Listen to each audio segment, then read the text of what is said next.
Hello, and welcome to another episode of Myths and Stories, a Destiny 2 lore podcast. Today, we are going to be discussing our impressions and the lore surrounding the recently released Root of Nightmares raid. Our previous episode, we were talking about Lightfall, and then the post-campaign quests and information about Neomuna. So this is kind of for the time being, at least, finishing out our little set of episodes around Lightfall specific content. So the raid has been out for a little over a week now, I believe. And we had a lot of fun going through it initially. We did attempt the 48-hour, and though we got to the final boss, unfortunately, our biggest opponent was scheduling, and it was difficult to get the group together to try and make that final push after a few not very restful nights of attempts to get there. So didn't quite finish it out, but it was super fun. I really enjoyed it, and we have a lot to talk about. Absolutely. And everyone in the clan knows that my absolute favorite raid in the world is Last Wish. This one has now taken number one spot. At everything about this raid, the aesthetics, the mechanics, the guns, the dialogue, the story, all of it has taken number one spot for me. That is a bold statement. I know. I finally made that decision last night when we ran it again, and I was like, I love this place. I absolutely love this place. It's honestly it's the most accessible raid in all of Destiny that I've ever seen. There's no like main room where it's like, oh, everyone has to do everything of everything. There's always like one or two roles where it's like, okay, well, so and so can cover that, or we can skip this or do that or whatever. Like it feels very accessible as a raid. At least in my opinion, it doesn't seem very overwhelming to me. Yeah, and I know there's been a lot of chatter around the difficulty of it, and the contest mode version of it was finished in a very short amount of time, maybe like 2.5 hours. Was the world's first. That did kind of blow my mind when Yeah. we were just getting to understand the first encounter, and I think we were almost through it. Like I want to say we finished the first encounter about 30 minutes after the world's first did the entire raid. But when somebody announced it to us in Discord and was like, "Hey, world's first is done," we were like, "What the?" Dude, it's 2 hours. What the hell? Yeah, and we're here to talk about the story and the lore, not necessarily about the public reception around the raid. But we really enjoyed it for what it was, and we'll leave it at that. Yep. So to get to the story, yes. Okay, so let's. I love starting these things with questions. Where is this raid taking place? And why is this place important? That is a wonderful start. So this raid is taking place on a pyramid ship, but not just any pyramid ship. It is the pyramid ship that the Traveler hit with its beam of light in the intro cutscene for Lightfall, and additionally seems to be the pyramid ship that the Witness is primarily been using in the cutscenes that we have seen. Like his personal pyramid ship type thing. Yeah, so I don't know that he has one that's really assigned to him, but this is the one he seems to spend the most time in. Sure. I think of this as like his personal Air Force One. Yeah, I think that's probably a good analogy. So we are entering this pyramid through the hole, essentially, that the Traveler's beam left. And it is a really interesting space because, pyramids are dark, are 100% dark energy up until, all of our other experiences with them have been that. And this space is I don't know if struggle is the right word, but a merging of the two. So I think struggle is a very apt word. Thinking of how, like, as you're going through the raid, it is shifting. Yes. I think there is a fight going on here. So the Traveler's Beam, as we saw in the initial cutscene, it's not just a destructive beam. It's not like a laser beam to carve a hole, although it did leave one. Um, Everywhere that it touched on the pyramid, and you can see this in the intro cutscene, it caused these vines to grow. It caused life to sprout up through these vines and flowers and whatnot. And we see that in stark contrast as you're progressing through this raid, where there are sections of what we would consider very traditional pyramid tech architecture, like you'd see in the Vow of the Disciple, or even traversing through like Callus's ship in the campaign and whatnot. And but it's broken up by these white and iridescent and colorful, just shifting vines and roots and flowers and leaves, and it's such a cool aesthetic It to see really the is. difference. It it had this very Alice in Wonderland through the Looking Glass feel to it the whole time you're in there, and like the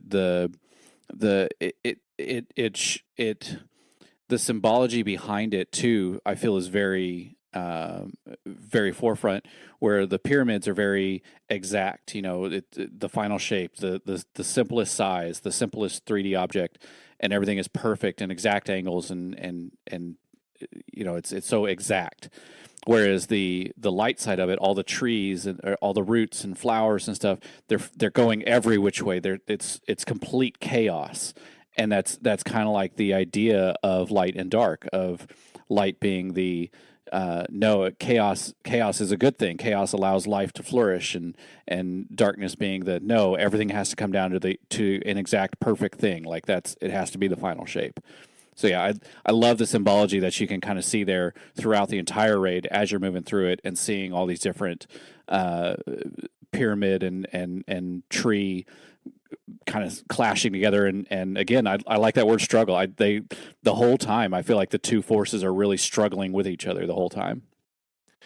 Yeah, and it becomes very apparent pretty much immediately upon entering the raid. You get some villainous laughter from the being that is going to be your companion in a way throughout the entirety of the raid, similar to how Rulk was for Vow of the Disciple. He was constantly talking at us and poking fun at our ability or inability to do certain things. And we get a very similar interaction throughout this raid, this time from Nezarec. Uh, and interestingly enough, right at the entrance, before you even get to the first encounter, as you're progressing through, and there's some ads to clear and such, there is a statue kind of in a courtyard, a dark pyramid architecture courtyard. There is a statue there of a figure holding what looks like a scythe of sorts, and anyone that has a friend that is a Void Warlock main, or is me and is a I Void was going to Warlock say, main, wave to the crowd, Myth. yeah, that has a tendency to wear the Nezarec Sin helmet. The head of that statue looks very familiar, which seems to indicate that this is an effigy of sorts to Nezarec themselves. And that the head of that statue, as well as Nezarec Sin, and I don't know why I never really looked at it and saw it, almost looks like the head of a Scion, like the helmets Yeah. that they're wearing. And I think I don't remember what season it came from, but there's a Warlock helm cosmetic item that is a Scion helm, and it like you can almost it looks like it looks like Nezarec, and so like, and we talked about this last episode of there is some type of connection with Nezarec and the Scions. I think that like further shows it, like either he was their god that they were worshiping or something. Like Like, why else would they like make themselves in his likeness type thing? Like, it's either he was a scion or he or something. I don't know. Like, it's too coincidental that his helm or head or face, not sure which is accurate to Yeah, put there, right. is looks very similar to a scion's head, helmet, face. So yeah. Yeah, I do think, just to pause for a moment there, I am of the belief that Nezarec either started as a scion of sorts, and was like a mutation of one, or an evolved form of one somehow. But at the very least, I think came from the same system. I think Nezarec was probably originally related to the Scions much more closely than anything else. Pre Cabal takeover. Yeah, Yeah. pre-Cabal takeover, because they referred to it as the God Thought. They had to appease the God Thought. And given that Nezarec has a very strong psychic influence, psychic power seems to be, I mean, he's communicating with us over long distance. And scions are described as communicating not with words primarily, but by projecting their own thoughts and feelings and memories into another person's brain to get their point across. Same way a puka does. Yeah, I think a puka a little different.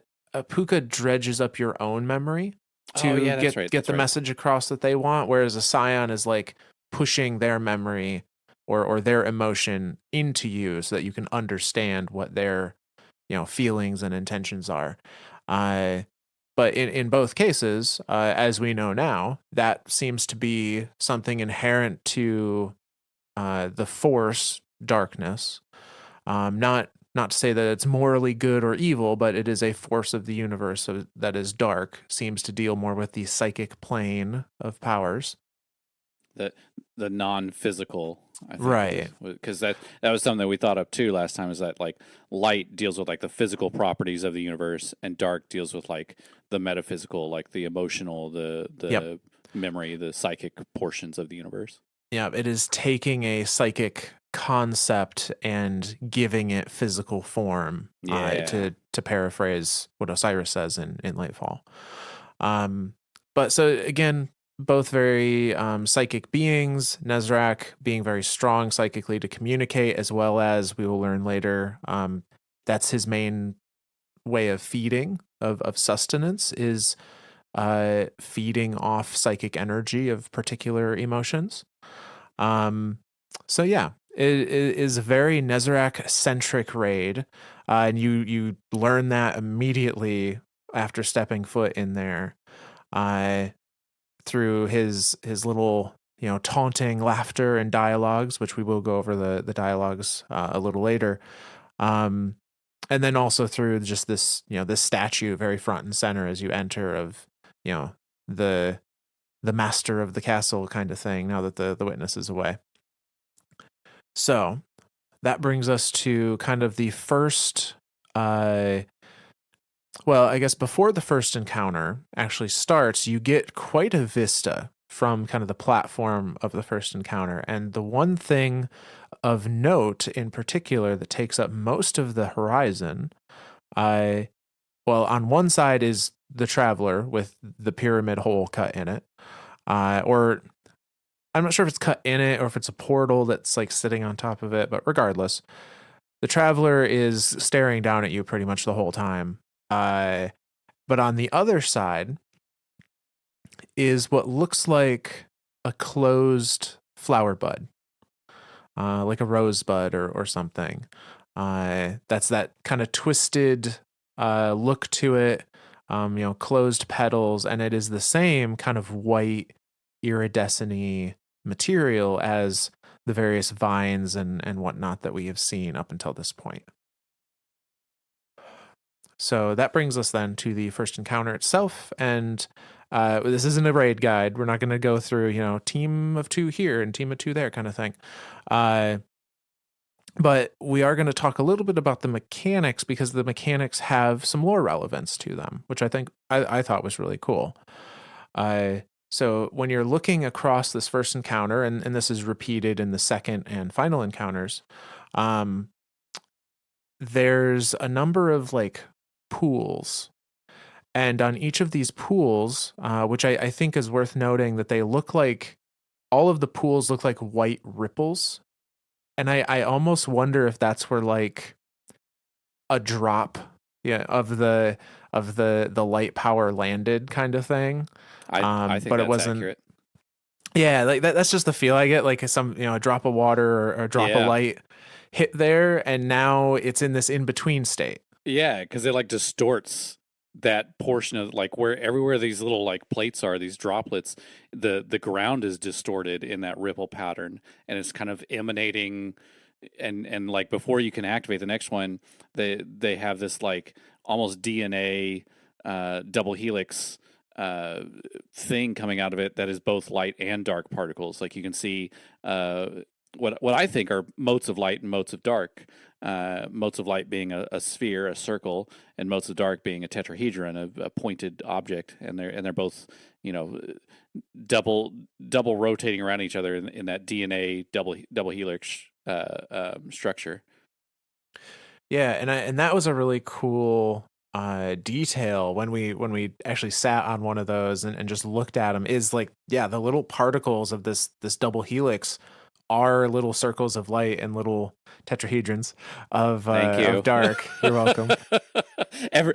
I'm starting to get that across to everyone in the raid team too. Everyone in the clan has now started to call them tetrahedrons. So if we can get this all the way back to Bungie, maybe they'll finally fix their dialogue and call them tetrahedrons. Yeah. But yeah, so you can see even in the particle effects on the double helixes this kind of duality of, little light and a little dark. And funny enough, we, the player, in a way, get to choose which one is true for that space. And this is where that mechanic comes in. So there is a area where doesn't have a double helix. It has what we have taken to calling seeds, either or sometimes we'll call the round one the traveler, and I tend to call the dark one an acorn. Yeah. But they're essentially like these little miniature, and I think they are seeds of power, seeds of light, and seeds of dark. Uh, and your whole goal is to use that seed and connect it to the next pool or the next plate, and decide through that connection what that plate is going to manifest as. Uh, and in the first encounter, it's purely light. You're just, you know, uh, chaining light energy down the arena. Um, and not to skip over the rest of the first encounter, but in the second encounter, it's light and dark. So it almost follows the mentality of our guardian in a way of like, light is good, light is the only thing. And then we reach a point where it's like, no, we can use both and we can use them in tandem. I like that symbology. I absolutely love that symbology there, and I think that was done on purpose. Yeah, no, I think so. But another note about the first encounter arena is that arena is the same space as the final encounter. By the time you get there in the final encounter, it has changed a little bit. But if you look, you can see the, for lack of a better term, casket that Nezarec is encased in. You can see it in that very first encounter, and then when you come back to the final encounter, it is again a little changed. The arena has kind of changed over time because of things that are happening as you progress through the raid, but it is the same view of that casket. Yeah, and I was going to touch on like the changing of the arena, the changing of the entire raid.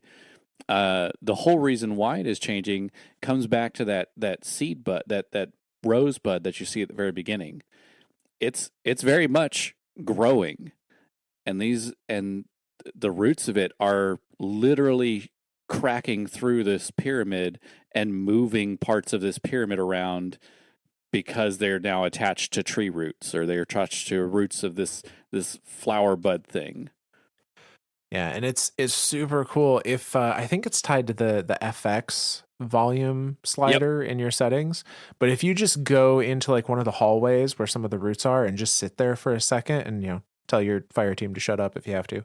Yep. Uh, if you just sit there for a second, you can hear it. You can hear like that Yeah. creaking noise of it, and it sounds like like wood creaking. Yep.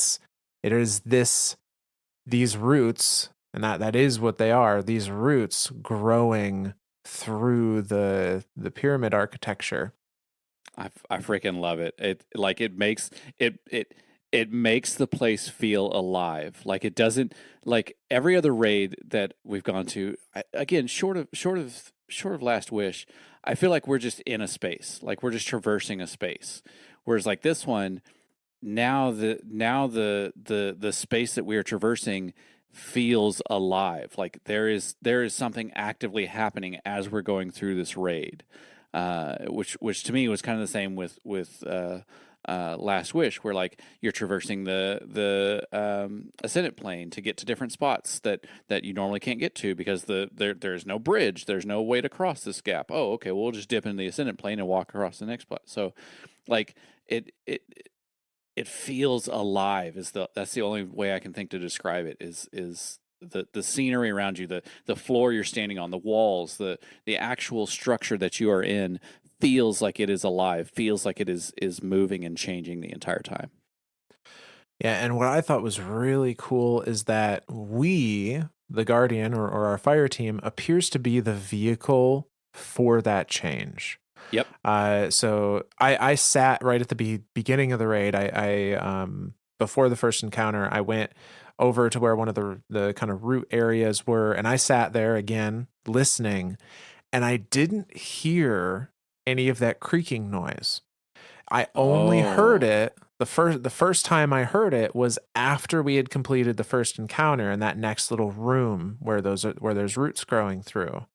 And so I think, and I've seen some other people have the same thought on Twitter and Reddit and such, that as we're linking these little pools of light and dark, I think we're acting in a way as a conduit to continue the growth of this light plant.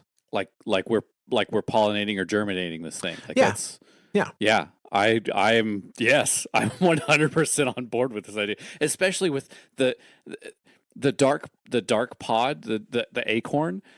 It looks too much like a seed. Like Yeah. it It very really does. much has this seed like look to it. And so that's where it's like I think you're right. I think we are actively growing this rosebud tree root thing that's appeared here at this meeting of light and dark. Yeah, it's I love it. I freaking love it, Myth. Is such a cool aesthetic and such a cool idea, that makes, like you said, it makes it feel alive, and it makes it feel like we are the reason why this space is changing in the way that it is. Yeah, it feels like we have some level of agency over what's happening, although that's a bit of an illusion. Well, and to me, the thing that leads credence to that too is there's a few in between spots. I think in between like the second and third encounter and the third and fourth encounter, where there's a hallway where you have to connect the two to get the hallway to open up to like Yes. to I don't know what it's called when a flower opens up, but to flower open up the hallway, and it has that very much same animation of like a flower blooming, or I guess blooming would be Yeah. the word. So yeah, it has that blooming look to it when you get through the hallway. So that to me leads again more to this idea of like we are growing this thing.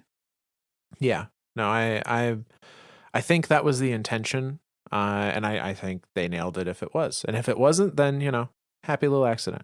Yay. Uh, the second encounter doesn't have a whole lot more that it expands upon that, other than now it's a light seed and a dark seed. And, you have to connect both of these pathways in order to progress. Again, just kind of that, I think, going from light only mentality to we can use both mentality. And I know a lot of people don't really enjoy the catapult mechanic, but I just have to say I'm in love with it. I think it's the Holy most cow. fun encounter. That thing is nuts. For our 48-hour run, to kind of keep spirits up a little bit, we turned it into a race Yep. between the two runners, and that was a ton of fun to have a little friendly competition on top of the just trying to get through it, and it helped take the mind off the pressure of a 24 or 48-hour raid race. Myth was running the dark side, and every time you'd hear dark side done, and one of our other fire team members was like, God damn it, how are you so fast? It was fun. It was fun for sure.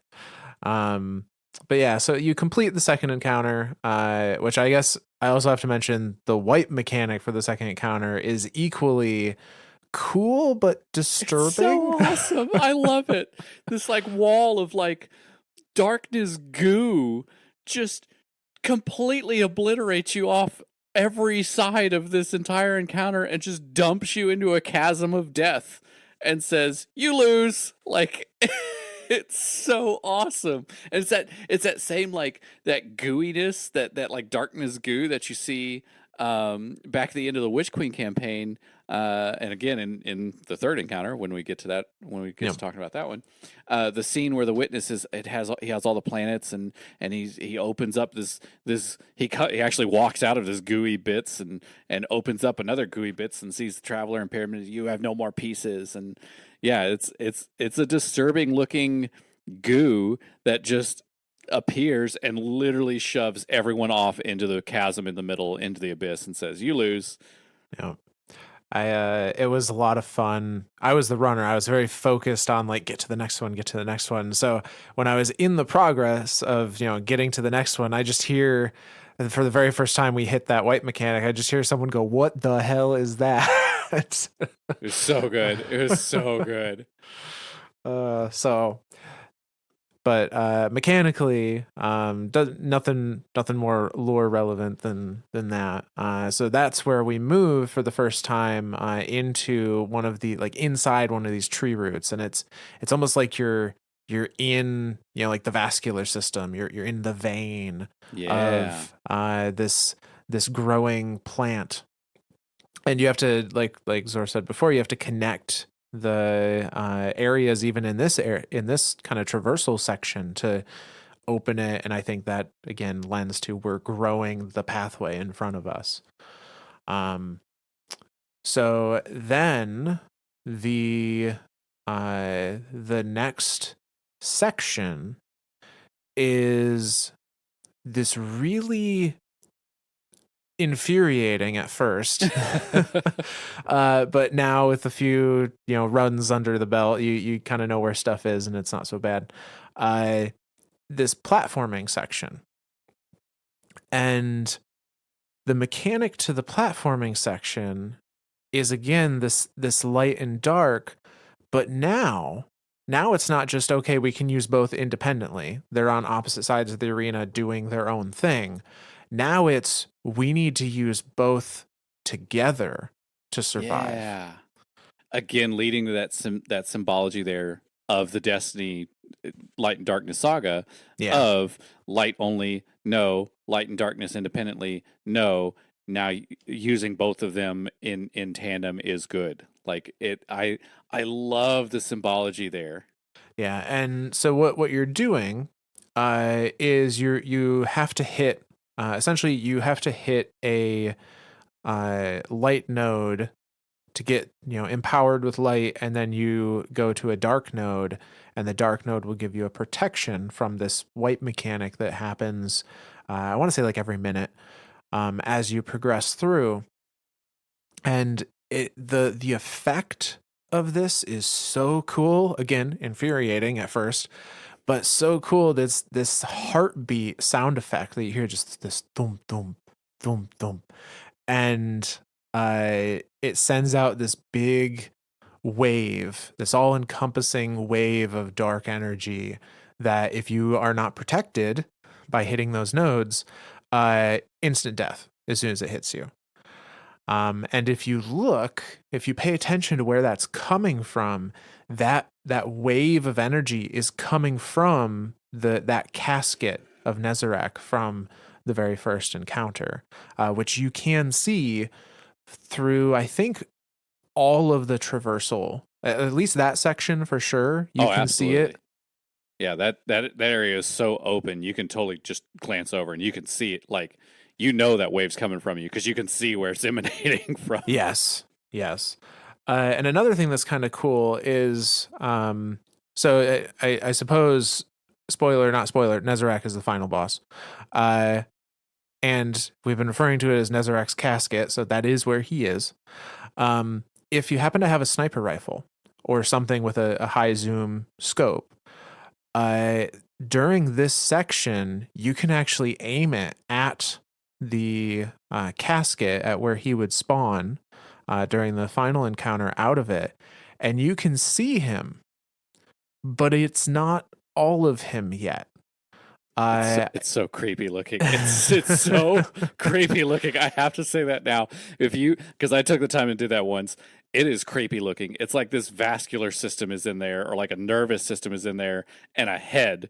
It's so freaky looking. Like, Yeah. this place is the place of nightmares, and it's like that idea of through the looking glass and Alice in Wonderland is it's all thrown into chaos looking at that one image, and it's so creepy. And there's a couple other points where you can do a similar thing where you can you'll have sight to aim at the casket and kind of see him inside of it. And at each point there's a little more of his body there, which gives me the impression that not only are we growing the tree as we do all of this, but maybe because we're supplying energy to the tree, we're also supplying him with the energy he needs to reform himself, to reform his a physical body. And I think that that's lended credence to by something, a feature, I guess, of that casket that we're going to talk about when we get to the last encounter. But before that, we arrive at the third encounter after this traversal space. And the third encounter is really, really cool. Very different mechanically from the rest of it.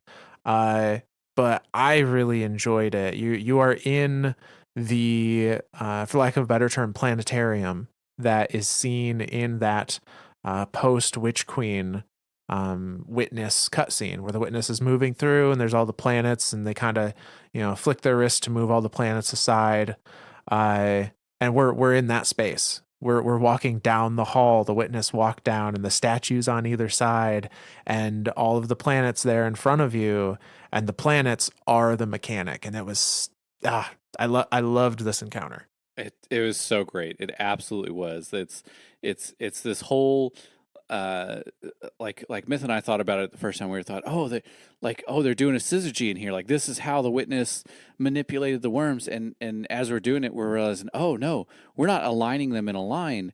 We're aligning them with light and darkness. Because when you first enter the arena, there's two of these planets or moons have this like glowing effect to them, and one of them has this light effect on it, and the other one has that orange like darkness effect to it.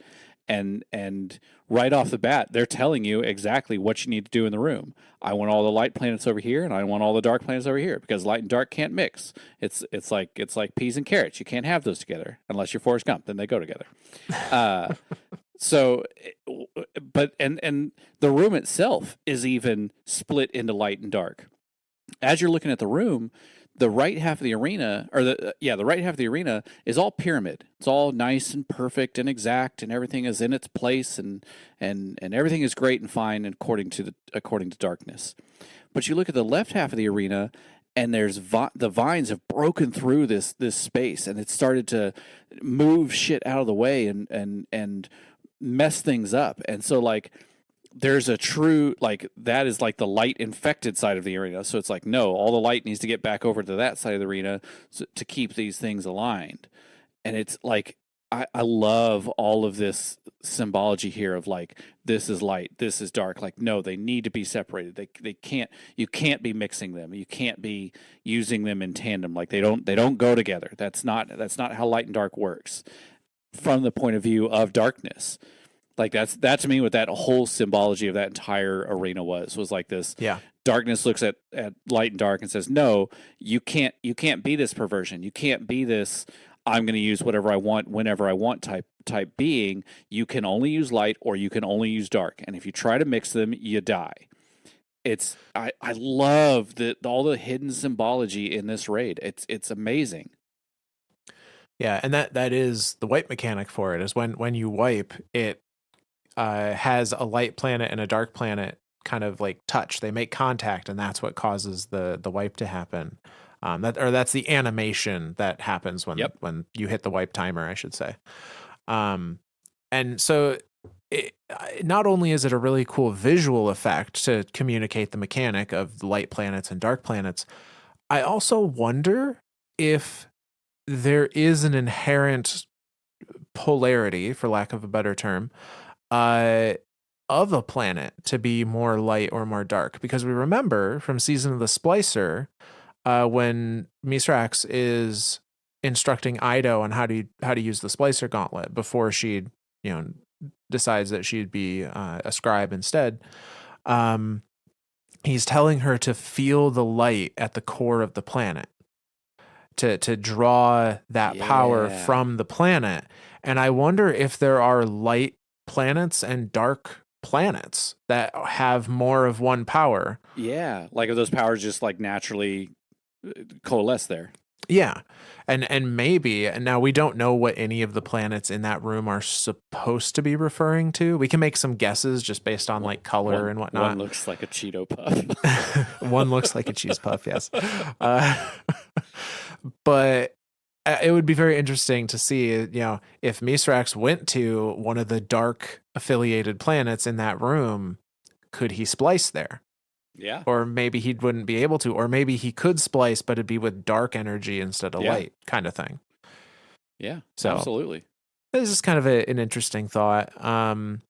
As outside of the visual motifs of the mechanic, though, and the mechanic itself being to gather all of them on all the like planets on their individual side. The boss itself wasn't really of note, which was a little disappointing for me. Is just kind of a random cabal. From the dialogue, and again, we'll go over the dialogue here in a bit. It seemed like it was just like this failed person. Yeah. that even like the Nezarec and the witness were just like, screw that guy, just kill him, get him out of there. Yeah. Get him out of my room. Pretty much. So we oblige. We're like, okay, we'll deal with him. And after you complete it, you are progressing, and the doorway to progress is again in one of those like black goo walls, which is I love it. I fucking love it. So you exit that. You have another traversal space, which is a lot of traversal space. Yeah, it is. It's a pretty lengthy one. And this one is honestly mostly light. Like there's tons of flowers and roots and everything in this section. Like before, it very much seemed almost one-sided. Like it was like, oh, we're traversing a pyramid. We're in a pyramid traversing darkness, and then now there's roots kind of like protruding here and there, messing stuff up. And then by this time, now it's like you are just fully on roots, and there's like tiny bits of darkness here and there, or tiny bits of the pyramid. Kind of like there's not a whole lot left holding this thing together. Yeah, and we have progressed. I think it's because we have progressed the growth of this plant And while, we were inside killing stuff in the third encounter, it was just going crazy out there. And was, growing exponentially from all the power that we had just given it prior to that encounter. And so we come back out into it, and yeah, there's a much more light and root presence, a lot more color even than before. They're almost like these bulbs, these like grass and flower bulbs that are emerging up from different areas that you jump on. They freaked me out at first because I thought they were eyeballs at first. Like they have like eyelashes. It Yeah, was really freaky. they're a little strange for sure. But so we progress through this, and we eventually we do have to do one more like light and dark route to open up another kind of one of those veins, and then we're at the final encounter essentially. And the final encounter itself merges both of the previous light and dark mechanics, where not only do you have to run pathways, but the boss Nezarec can do that wave of energy, and you have to coordinate for one side to come to the other and make that that merger, that connection between light and dark to give everyone a buff to survive whatever wave he's using that time around. Again, I think leading to that idea of like it's not one side or the other. The light and dark isn't the light's not inherently good, dark's not inherently bad. Using them both as tools and thinking of them as tools in the Destiny universe is the key to I don't want to say survival, but to defeating forces like the Vex, who don't really have a I don't want to say purpose, but they really don't have any purpose other than survive, and that survive purpose for them is not survival for us. So right, yeah, by like order of operations of like, I don't want to not survive, therefore I have to stop what is trying to make everything around me not survive. Like that's the logic in that is kind of wonky, but it makes sense. yeah. But yeah, it again leading that to that idea of light and darkness together. Like, I think the Drifter says it absolute best at the end of Prophecies. Like light, dark, they're the same thing. It's they're two sides of the same coin. Like they're not good, they're not bad. It's you as the person. How do you use them? To that determines what's happening. Like they're just tools. Yeah. And so there are some interesting things here that I want to talk about visually that are happening in the space of the fourth encounter. The fourth encounter itself, you use the mechanic to, give you a damage phase. You damage him down, rinse, repeat.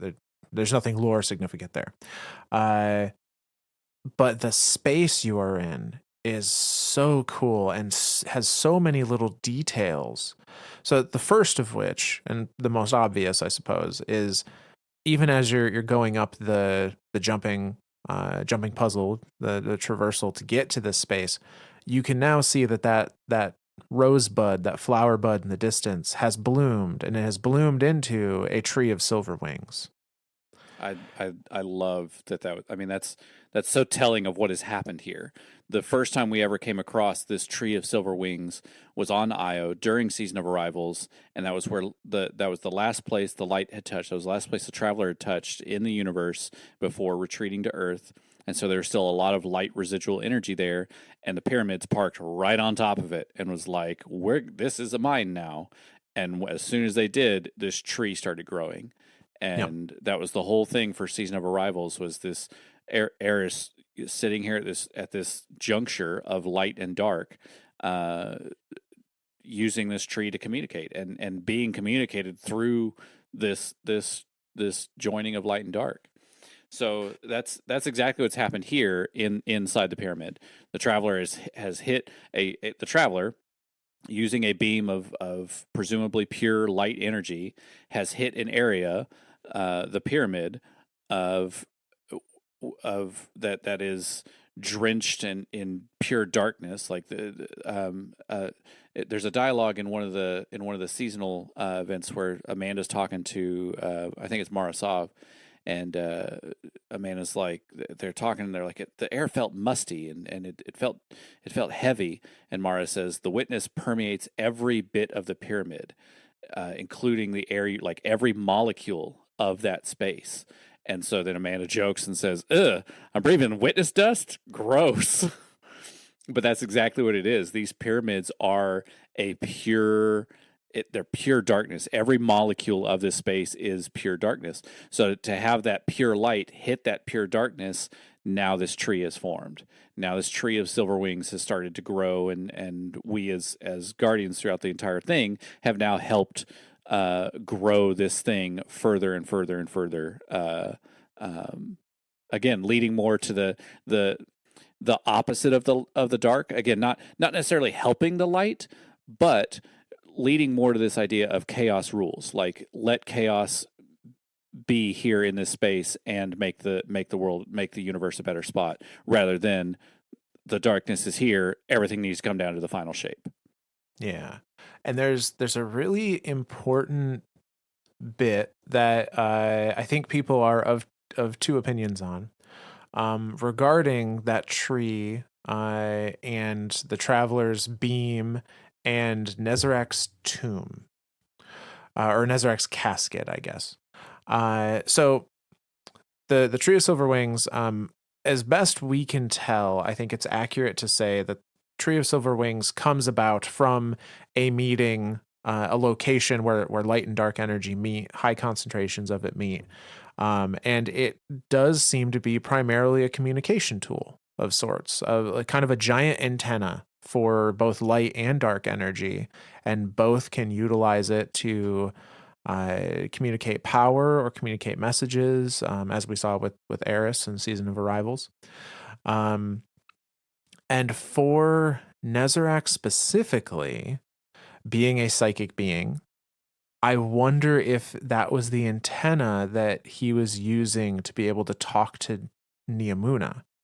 I think you're right. I because that's the other thing too, is the tomb itself, coming out of one side of it is this weird looking structure. Like Yes. coming out of one side of it is very much like roots and trees and flowers and all that jazz, but then the opposite side of it, like we all thought of it when we first got there, like, oh, that's like the fletching of an arrow, like that's where the pyramid struck. But now looking back at it again, it's almost looking like it's come in the opposite direction. Like the tree grew into this thing, and now that tree coming back into direct contact with the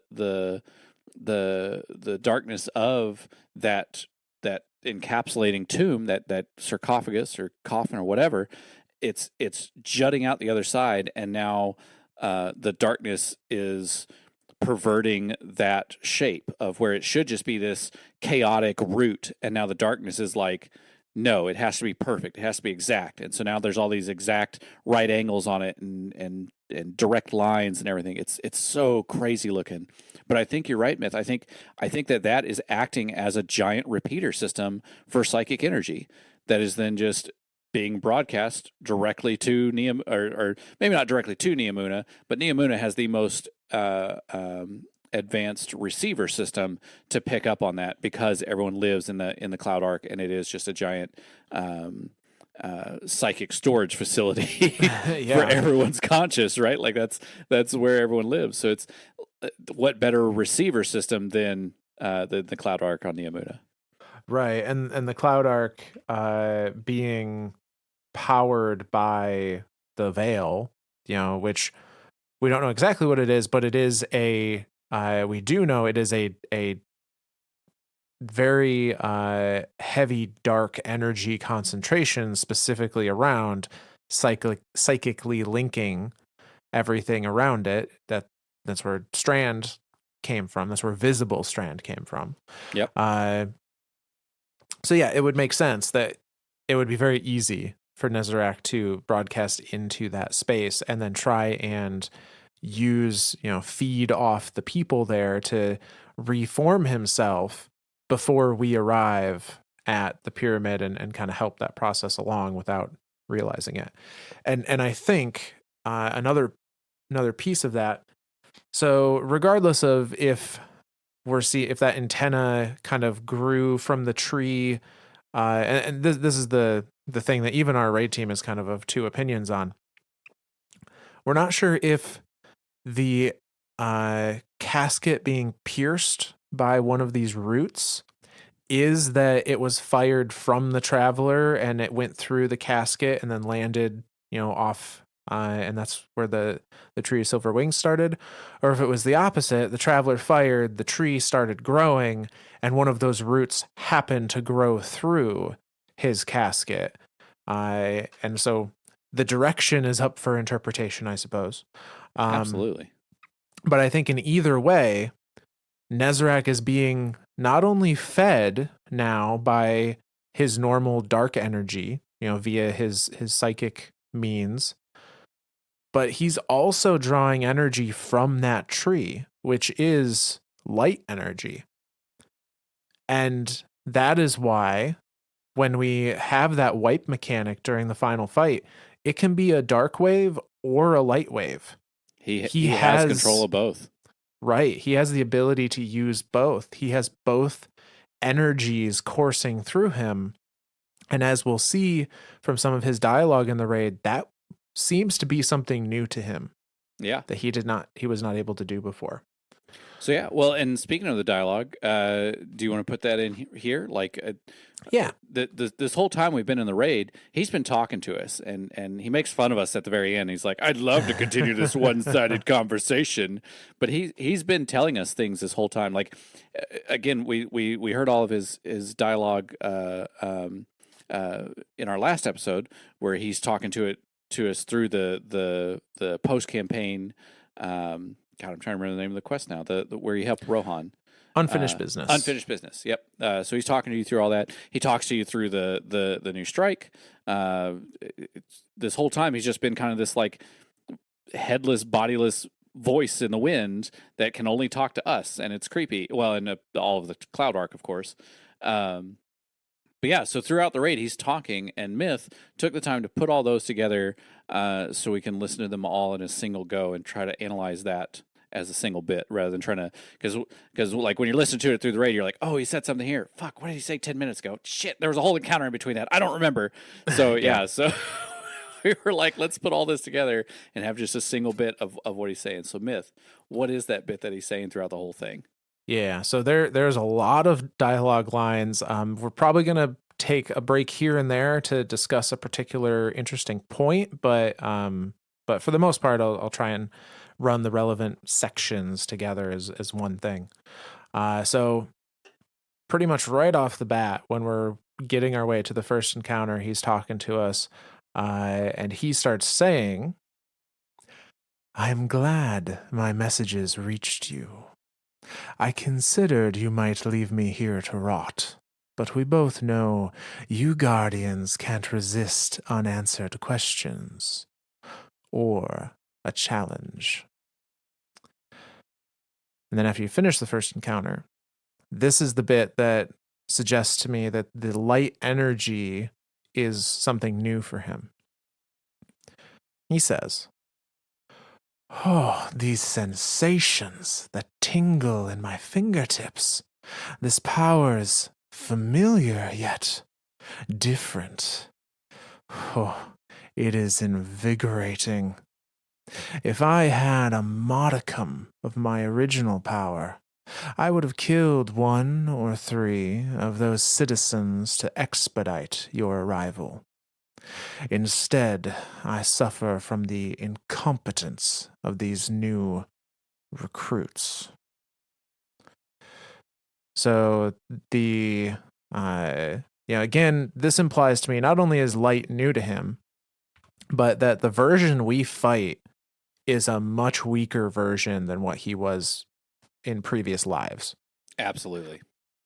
If I had a modicum of my original power, so that suggests to me that potentially the only reason we're able to beat him in the raid is because he's, for lack of a better term, freshly born in this body. The other thing, he does not seem to be a huge fan of the Shadow Legion. Nope. Uh, Nope. that is the primary enemy you're fighting is the Shadow Legion and a few tormentors here and there. But yeah, I suffer from the incompetence of these new recruits. Like he didn't think very highly of them. And like I again thinking back to Callus, like Callus definitely has the Shadow Legion and is kind of like doing his own thing. And we talked about this during the campaign stuff where he even like yells at the witness like, "Who are you?" Blah blah blah blah blah, and then the witness like shows him something. He's like, "Oh my god!" And he starts bleeding from his forehead and eyes and Yeah. stuff. Like he's the Shadow Legion under Callus still has kind of like its own little side motive that again, once the witness got what he wanted, he doesn't give a shit about what happens to them at all. And No. so now they're just kind of like they're just. I almost feel sorry for them because now they're like a people without a cause. Like now they're just fighting to fight. Now they're not. They really have no true direction of anything other than just fight. Like at least Cabal of old days were like fight for the glory of the Cabal. Like now these Right. guys are just kind of like they're just there. They feel like lost mercenaries. Yeah. I think that's a very apt. I mean, even one of the lost sectors, they're making their own fight ring because they just don't know what else to do with They don't even know themselves. what to do. Like it's so sad. I almost feel bad for the Shadow Legion. Not gonna stop So, shooting them. Like I well, mean, no. you know me and Elixni and Bob and Vex and all that stuff. Like, yeah, no, I'll still shoot a I'll still shoot a Shadow Legion. Yeah. Uh, so he continues. I can hear the shifting roots across the pyramid's architecture. Taste the paracausality on my tongue. After that witch killed me and cursed my remains, I assume that's when she whisked away the veil to Neptune, the coveted key to the witness's plan, and the sapid secret of its first victims. As much as I loathe her, I must applaud her efforts. As I've gathered, there was barely anything left of me for the witness to collect. Has anyone suffered from the pieces of me that they took? I wonder if I could track them down. Do you happen to know who took them? Consider the information reparations for my untimely death. So we're going to pause again there. I mean that bit gives us honestly a ton of answers to a bunch of questions we've had. we keep thinking of the Destiny universe as a timeline, or at least I do. And the one event of like you cannot change this event is the collapse, and that the everything I talk about it as like a circle of items like Nezarec, the Veil, Savathun, the Witness, and the collapse. All of that is this central point. And here we get a almost an explanation of what the hell happened. Yeah. The witch he's referring to, I think, is unmistakably Savathun, the witch queen. Cursed him, cursed him and his body, and for reasons that we will also further explain. Took the veil that he was essentially in charge of, like that was like he as one of the disciples of the witness, that was his like I don't want to say that was his upending, but that was like a key item that he was in charge of guarding. Yes. Like Myth said, he's the key general at the witness. Like he's the head of all forces at the collapse for the witness. And this veil is whatever it is. Now that's still a little bit of questions there, but it is a key to whatever the witness needed. Which to me, if I'm taking the key in a literal sense, a key to a door, and therefore thinking of the big triangle, the big purple psychedelic kaleidoscope triangle thing in front of the pyramid right now being a doorway into another universe, a portal of some sort. So that key being the way to unlock it.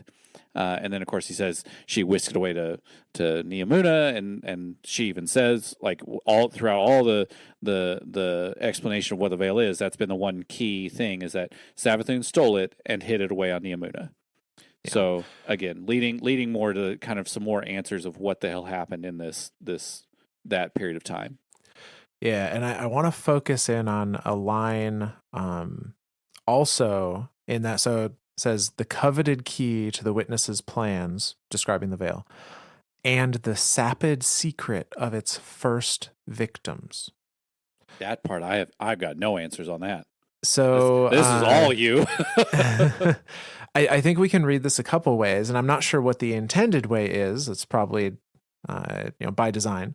So the first thing, sapid, sapid secret, sapid means to have a good taste, to be delicious. And I don't know if that is Nezarec describing it that way because it's of psychic nature and he feeds off psychic energy. And so to him, the veil was this like delicacy to be around. Sure. Or if it's like, oh, it's a delicious secret. It's this grand and mighty information. But the thing, it's sapid secret of its first victims. Now, the question here is, what is it? Is it the veil? Did the veil have victims in some way? Like, did it affect a race or a culture before it came into the possession of Nezarec and the witness? Or is it the witness? Is the veil something that came from the witness's first victims, whatever that means? Holy shit. Okay, well that's not helpful. It doesn't necessarily answer things, I know, but no, those are fantastic points to think of, and to me, like thinking on either one of those, I'm almost curious if it had something to do with the scions, with it being, again, in my opinion, and from what I can see from the game, very psychic oriented. Like, would that have been like the driving force of the Oxa machine? Like, would that have been like the main source of every scion's psychic abilities or something like that? And maybe the scions were some of the first victims of the witness or of the veil or of Nezarec. Like, I don't know. Like, to me, again, it's still, and maybe this is just me reading too much into it or thinking too much connection with the scions to Nezarec, in both likeness and them talking about each other. I don't know. It maybe it is part of the scion culture or something. But I got no answers to this one, man. Yeah, the best thing we can do at this point, I think, is make educated guesses, and we only got one psychic race really in the game, or that heavily invested in psychic energy, and that would be the scions, and we know Nezarec has ties to them, so not a stretch to think that they're related to the veil in some fashion. Yeah, but regardless, something fun to think about. And then he kind of makes this threat, again, there was barely anything left of me for the witness to collect. So presumably the witness found the body of Nezarec after the Elixni had carved it up and were using it as relics of power. And he says there that if he could get a piece of that, like he could connect back to it. And we know where all those pieces went. They made darkness tea for Osiris. Like, hopefully nature has done its course and he's worked that out of his system.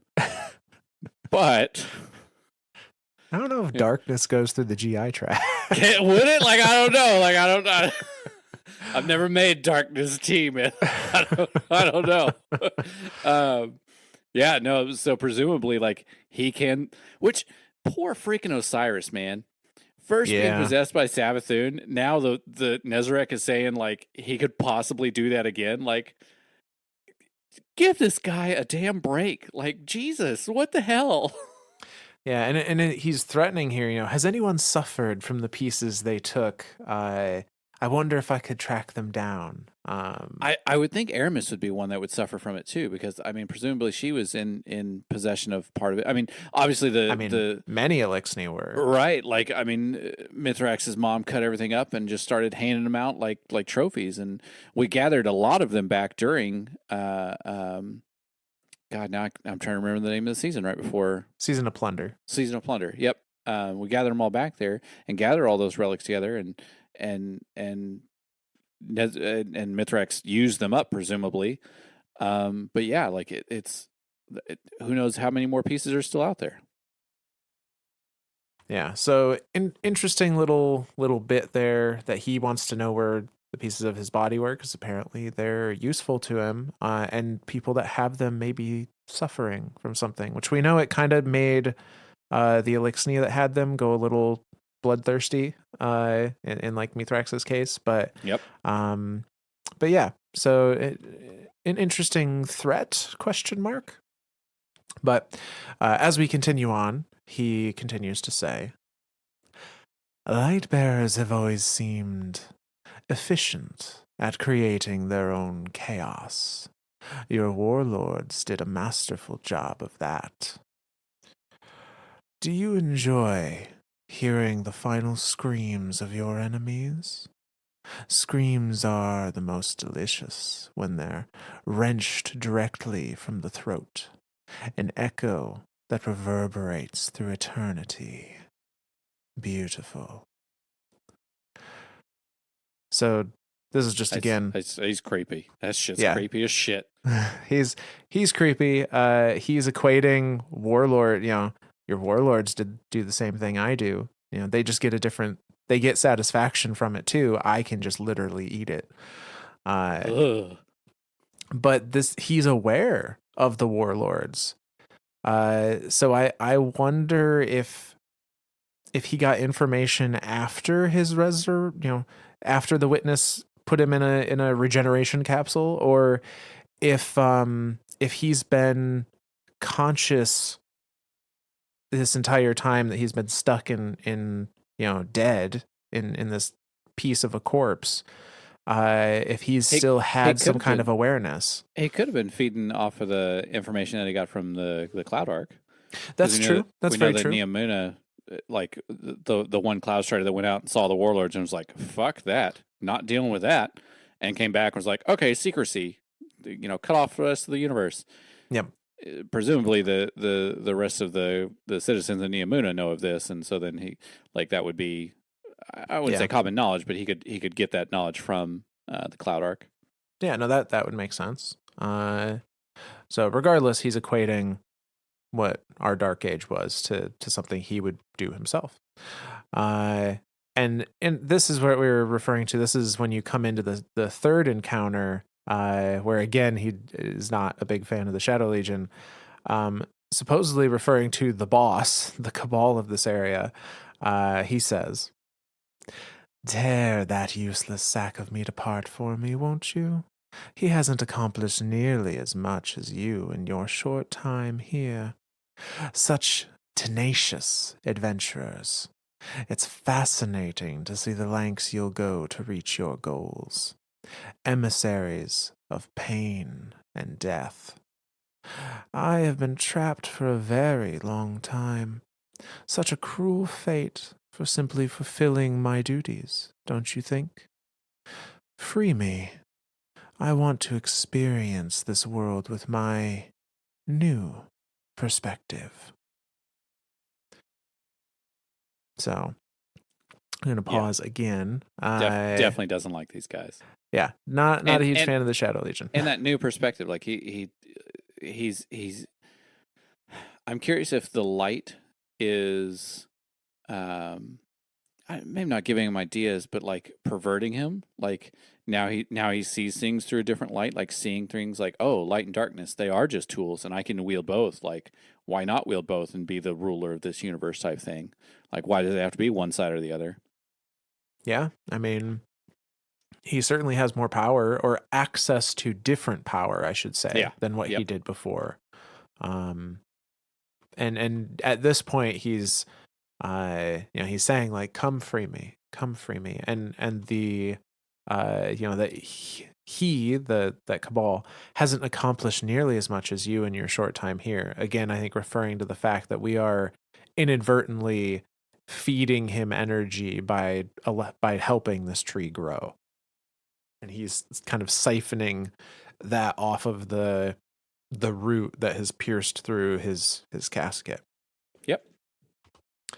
And then we get to the actual fight with him, and he has the dialogue that we've referenced a few times. He says, Oh, a shame we can't entertain our one-sided conversations further, but this, this feels too good.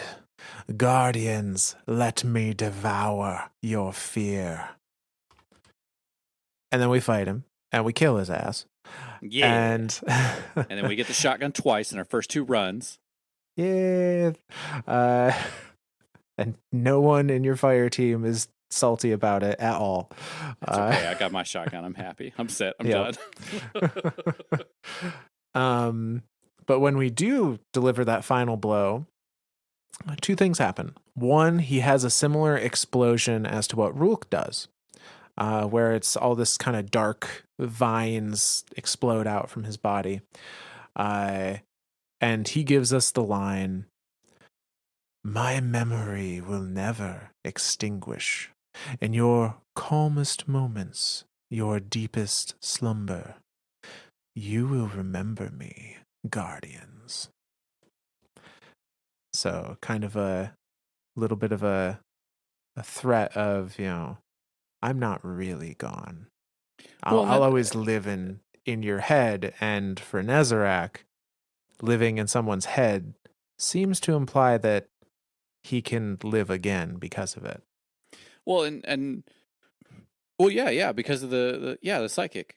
Well, I was even thinking of it even more literal to like the idea of darkness and memory, like that we learned from Witch Queen. Like, is there something of his body that, if given the right Oh yeah. memory recall thing, would it just recall him? Yeah, well, and I think it's in the lore card for the shotgun, which we are gonna read here in just a minute or two. Uh it's implied that he he has died many times.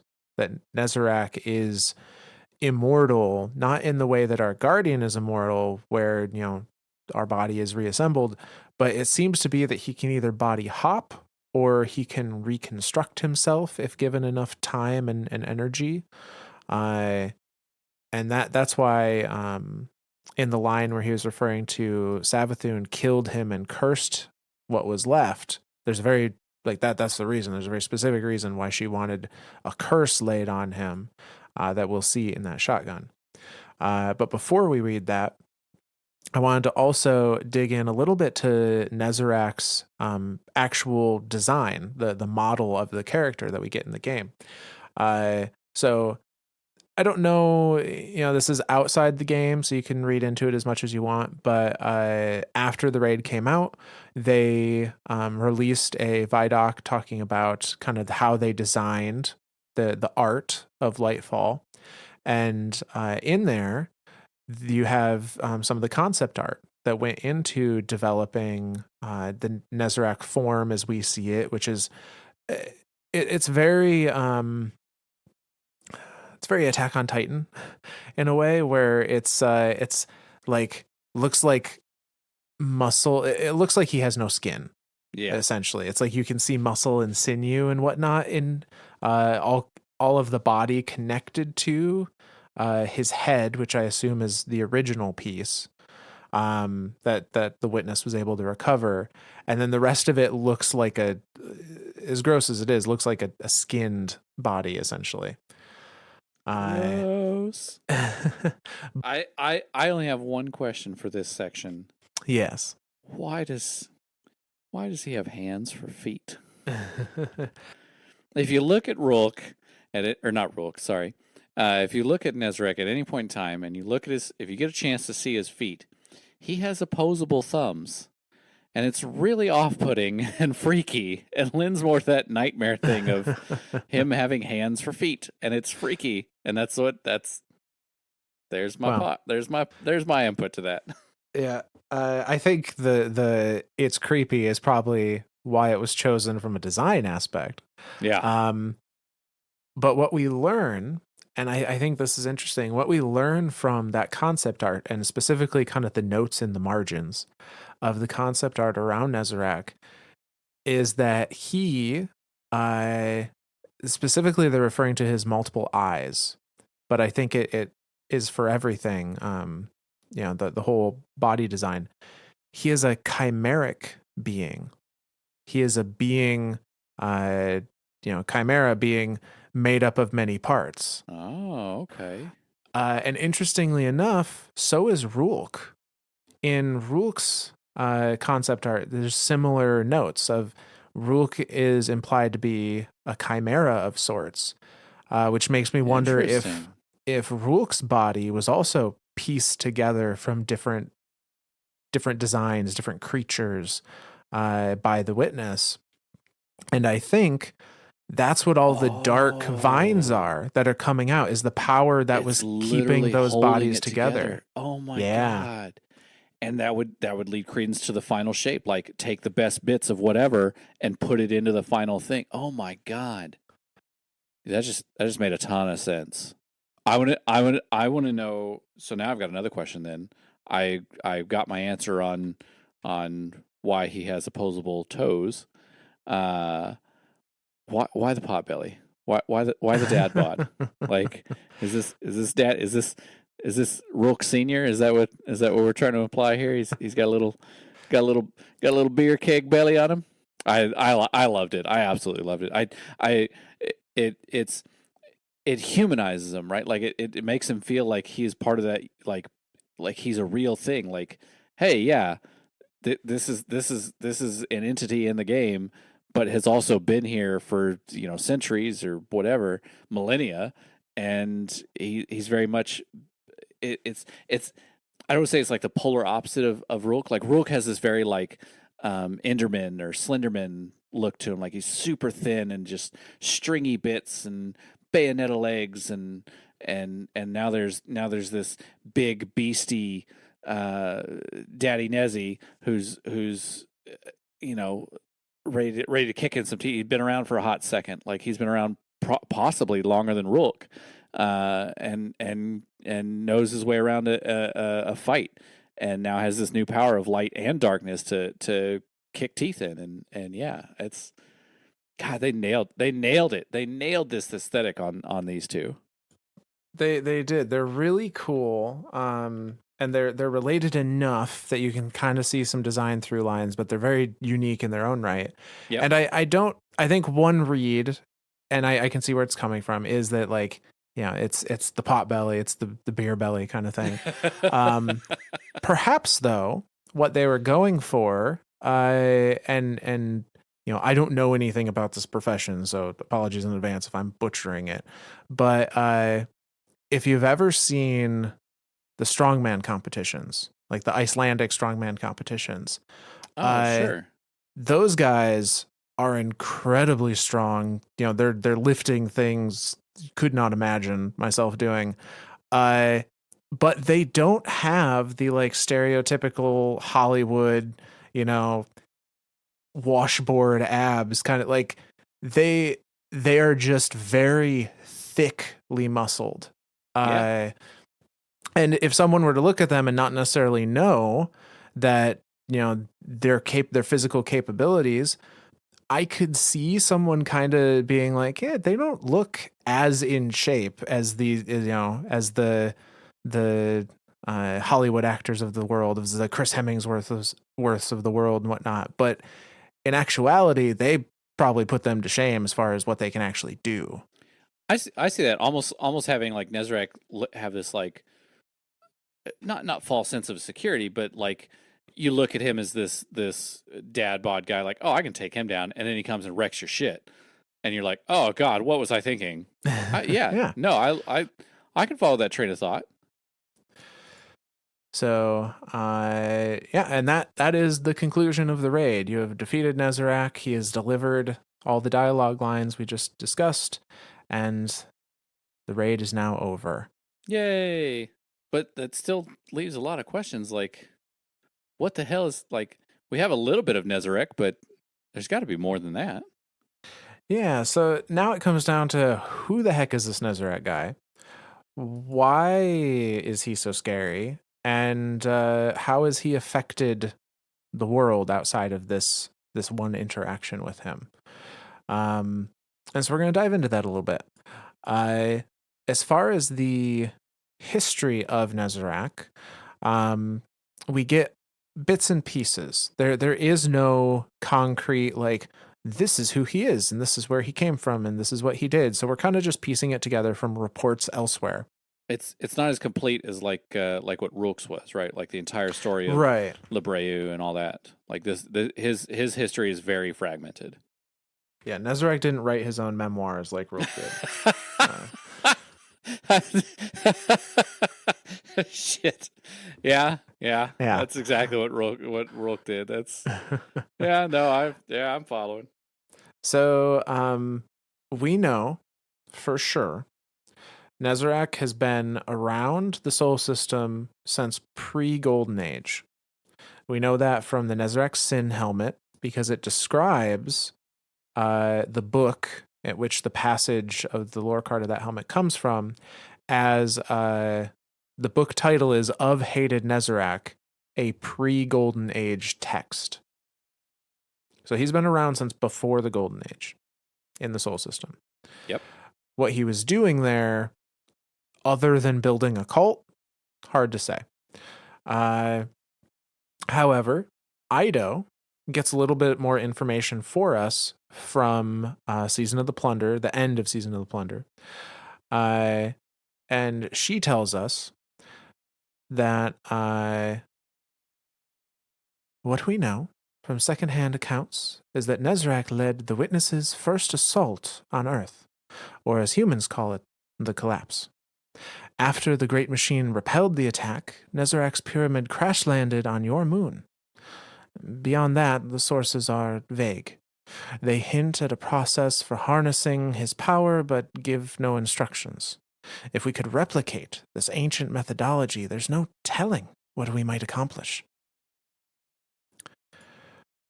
She continues in the following week. So that was from Relic 7. When you give Relic 8 during Season of the Plunder, she says that an ancient dirge I discovered described something called the Curse of Nezarec, which is rumored to drain the life of the user of these relics. Maybe that's why he wants to get pieces back? Maybe so. And he specifically says, has anyone suffered from having those pieces? Now, I don't know if that's just the bloodlust, if that's the like... Oh, like the side effect of it type thing? Right, or if there's something more, if there's a further curse of Nezarec that we need to be concerned about. Keep an eye on Osiris. A little bit. But Ido is telling us that he was the one that led the assault on Earth during the collapse, according to records she was able to find. Now, she doesn't know why his pyramid went down. She just knows that, the Great Machine repelled the invasion because we're all still here. Spoiler alert, the universe didn't end. Exactly. And in that, she's assuming that part of that repelling the attack caused his pyramid to crash land. But we have a little more insight into what caused his pyramid to crash, or what caused him to no longer have control of his pyramid, perhaps. So this comes to us from the conditional finality, which is the exotic shotgun that drops in the Root of Nightmares raid. For some people, apparently has a 100% drop rate. For some people, it has a 100% drop rate so far. Yeah, but so the lore card on this shotgun, though, is really, really cool, and it shows us exactly what happened in those moments of confrontation between Savathun and Nezarec. And so it is narrated from the point of view of Nezarec, and it reads, "The sound that escaped me resembled a roar, a psychic echo. It soared through the air and pierced every corner of my ship. Anger coursed through me as I toppled to the ground in a heap. I wheezed with each breath and clutched at my chest, and I watched that witch saunter out, like she'd won. My ship rumbled as she wrested her primordial prize from it. I felt hatred, deep, unchallenged hatred. My claws punctured the floor, etching new patterns into it, and I dragged myself forward. Whispers danced around me, trillions of voices melded together in my favorite symphony. I had always welcomed death, and this time would be no different.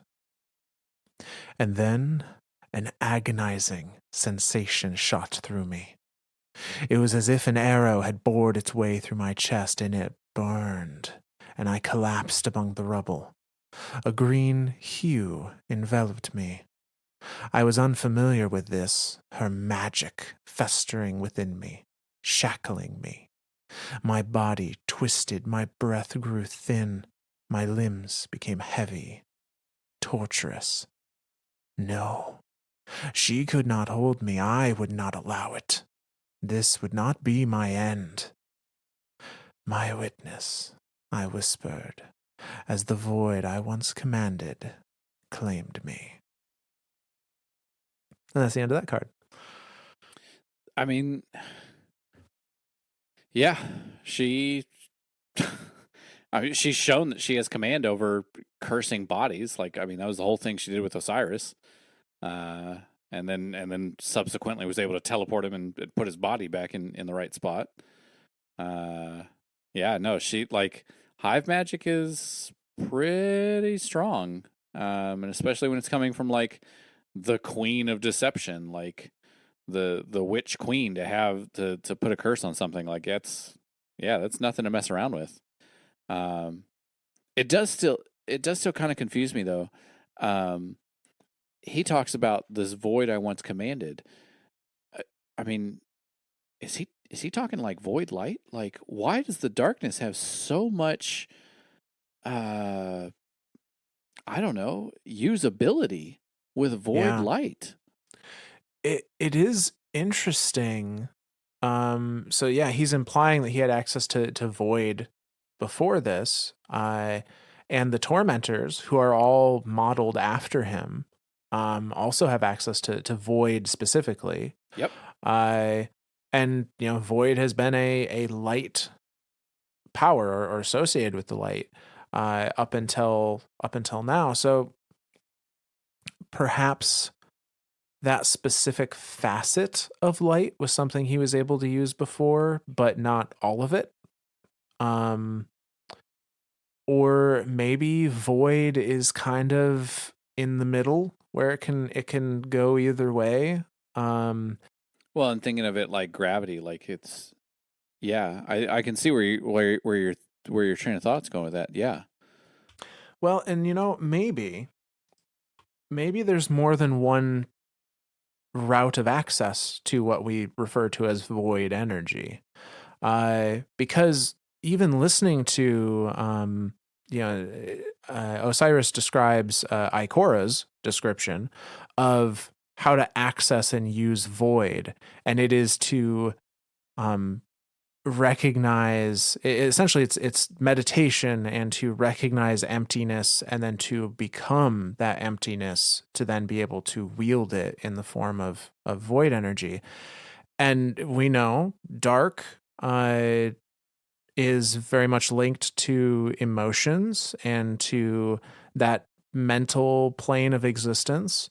Um, and maybe, although we're manipulating void via light, perhaps you can still access it via dark by getting to that mental state of emptiness of you know and he even and that would make sense for Nezarec because he is such a psychic being.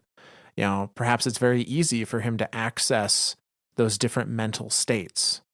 Yeah. Now, I- completely winging it here. There's nothing to suggest one way or the other, but Other that than kind because of makes video sense game, to he me. now has void. Right. Yeah, no, I like it. Yeah, I like that. I like that idea of void being kind of that like not quite physical, not quite mental. Like maybe it's a little bit of both, and Yeah. and and maybe all of our light abilities um, are a little bit of both. Because I mean, again, think of it as paracausal. We are manipulating the light in ways that we understand, and we as Yeah. humans understand the physics of the universe. Whereas like the metaphysics of the universe is where the witness is seeing all of this as a dream, as a false space, like it's like endless possibilities exist within this space. And so to be able to use things like darkness, like strand and stasis, and apparently void for Nezarec and the tormentors, it's still looking at it through that metaphysical eye, and seeing the psyche of the universe working as one. Nezarec, what we know for sure, around pre-Golden Age, has a cult and a religious text, the of hated Nezarec text. Mm-hmm. Um, gets his power from pain and nightmares, seemingly feeding on the emotion, the literal psychic emotions of pain and nightmares. Has died many times before, but was cursed in this last death at Savathun's hands to not allow him to move on from that death. Presumably, either because he no longer had control of it, or Savathun crashed it, or, for whatever reason, his pyramid crashed into the moon and was down there.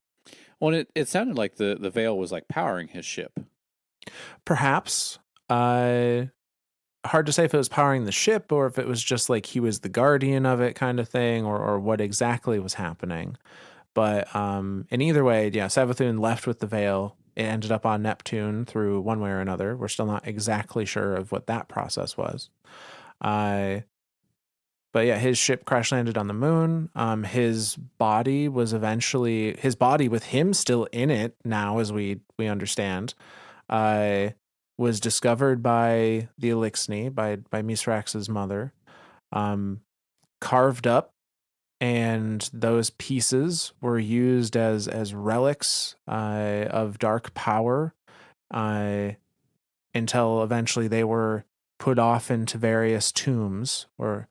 And I do think so. There's reference of the drifter in the fourth tomb of Nezarec.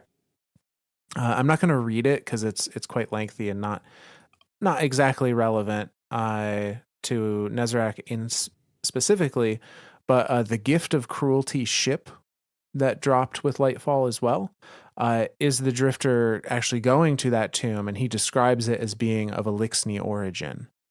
And so it does seem like the tombs, and he's acquiring essentially a canopic jar from there. So I do think the tombs were for the different pieces of Nezarec's body. We had theorized at one point maybe they were previous bodies of his, if he can, survive through a death or come back from a death. But I don't think that's the case after all.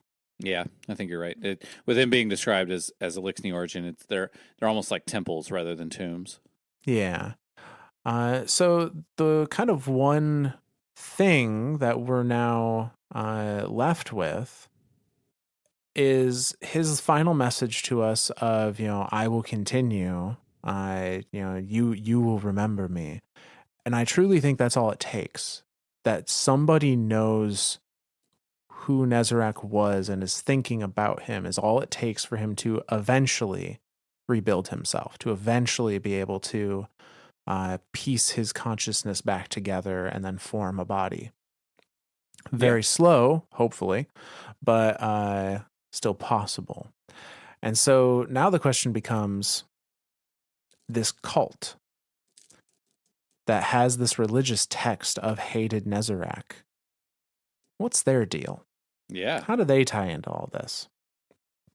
And I think how they tie into it is, what better way to make sure you will survive in someone's thoughts somewhere than to turn yourself into a deity for a group? Makes sense. Like they're going to actively be thinking about you and, perhaps pledging or praying to you in some way. Like if all you need is for someone to remember you, it's a pretty good way to keep it going. Yeah. we see an interaction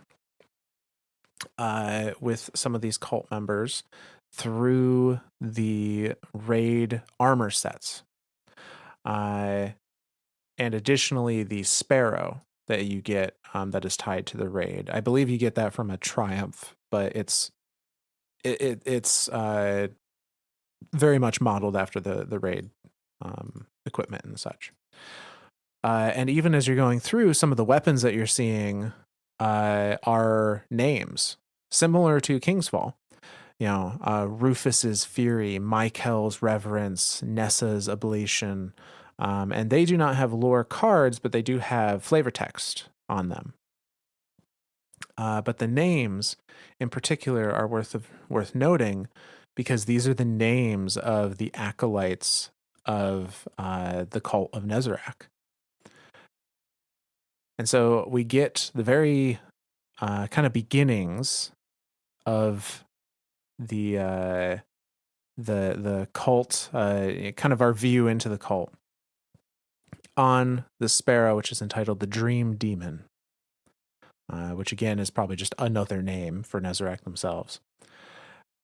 And the flavor text on it says, "Feed your fear to the fiend. Allow your nightmares to fuel his inevitable return," which is quoted as a passage of Hated Nezarec. So their religious text is saying, be afraid of him and feed him that fear, and that will allow him to return. So even in their religious text, they have some notion of if we feed him emotions, it will resurrect him. He'll never die type thing. Yeah. So the lore card for it is a little peek into this particular cult. And it goes like this. Michael was sweating. I noticed it when I woke him from a deep slumber the night of his 18th birthday. It was late, almost the time of nightmares, and tonight I would pull back the curtain. The leather-bound tome I dropped on the table made him jump, and I could tell by the way he blinked at me under the basement's singular light that he was lost, confused, and afraid. I smiled. Nightmares are not to be feared, I said. My hands ran over the ornate shapes on the tome's cover, the symbols of an ancient being, and I slowly opened the latches. The book itself appeared to breathe. He has haunted slumbers long before the Golden Age, and with every new generation he tests our worthiness, our loyalty. I flipped to a page filled with an image, corner to corner, weighted by layers of charcoal and blood. A lock of hair was sewn to the tome's gutter. The text on the next page also shimmered crimson.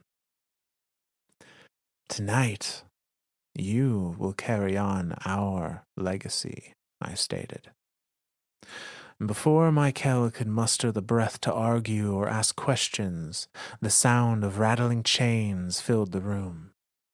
Michael turned and peered into the darkness at the back of the room, and the soft chitters of an elixir I'd captured earlier that day joined the metal chorus as it tugged at its restraints.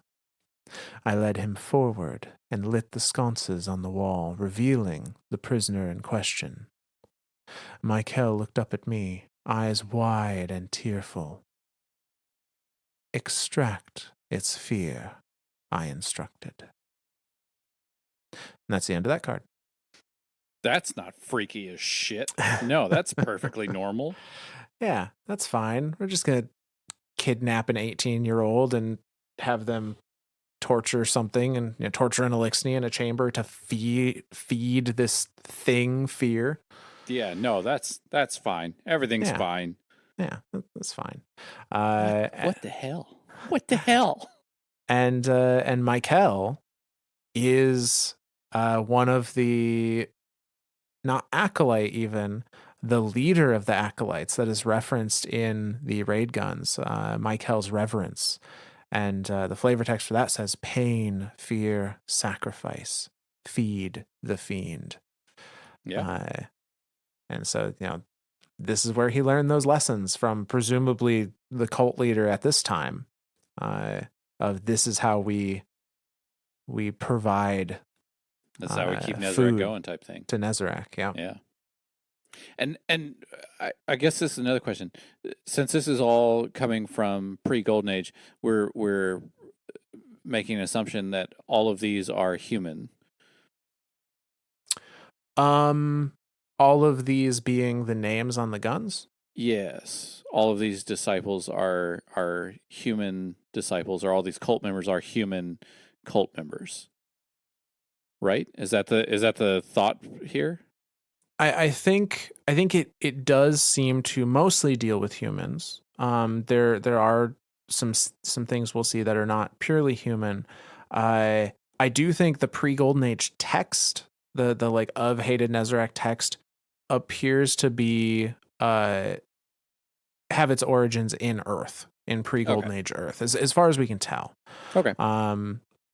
But yeah, we'll actually see with this very next card, or this very next set, that the cult doesn't Isn't rely human on a particular exclusive? race. Yeah.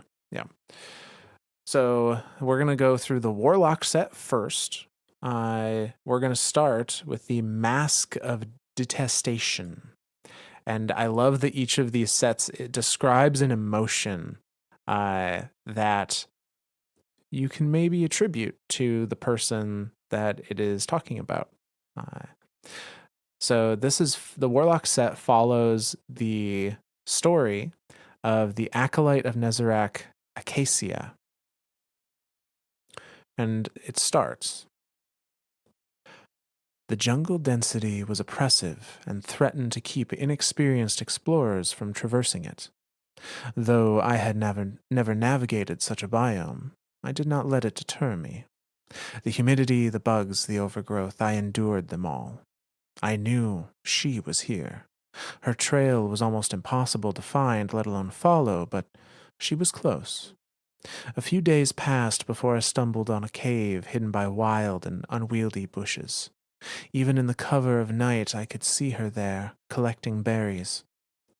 I snapped a twig under my foot, and she spun, palm alight in a purple aura, her singular eye trained on me, and I raised my hands immediately.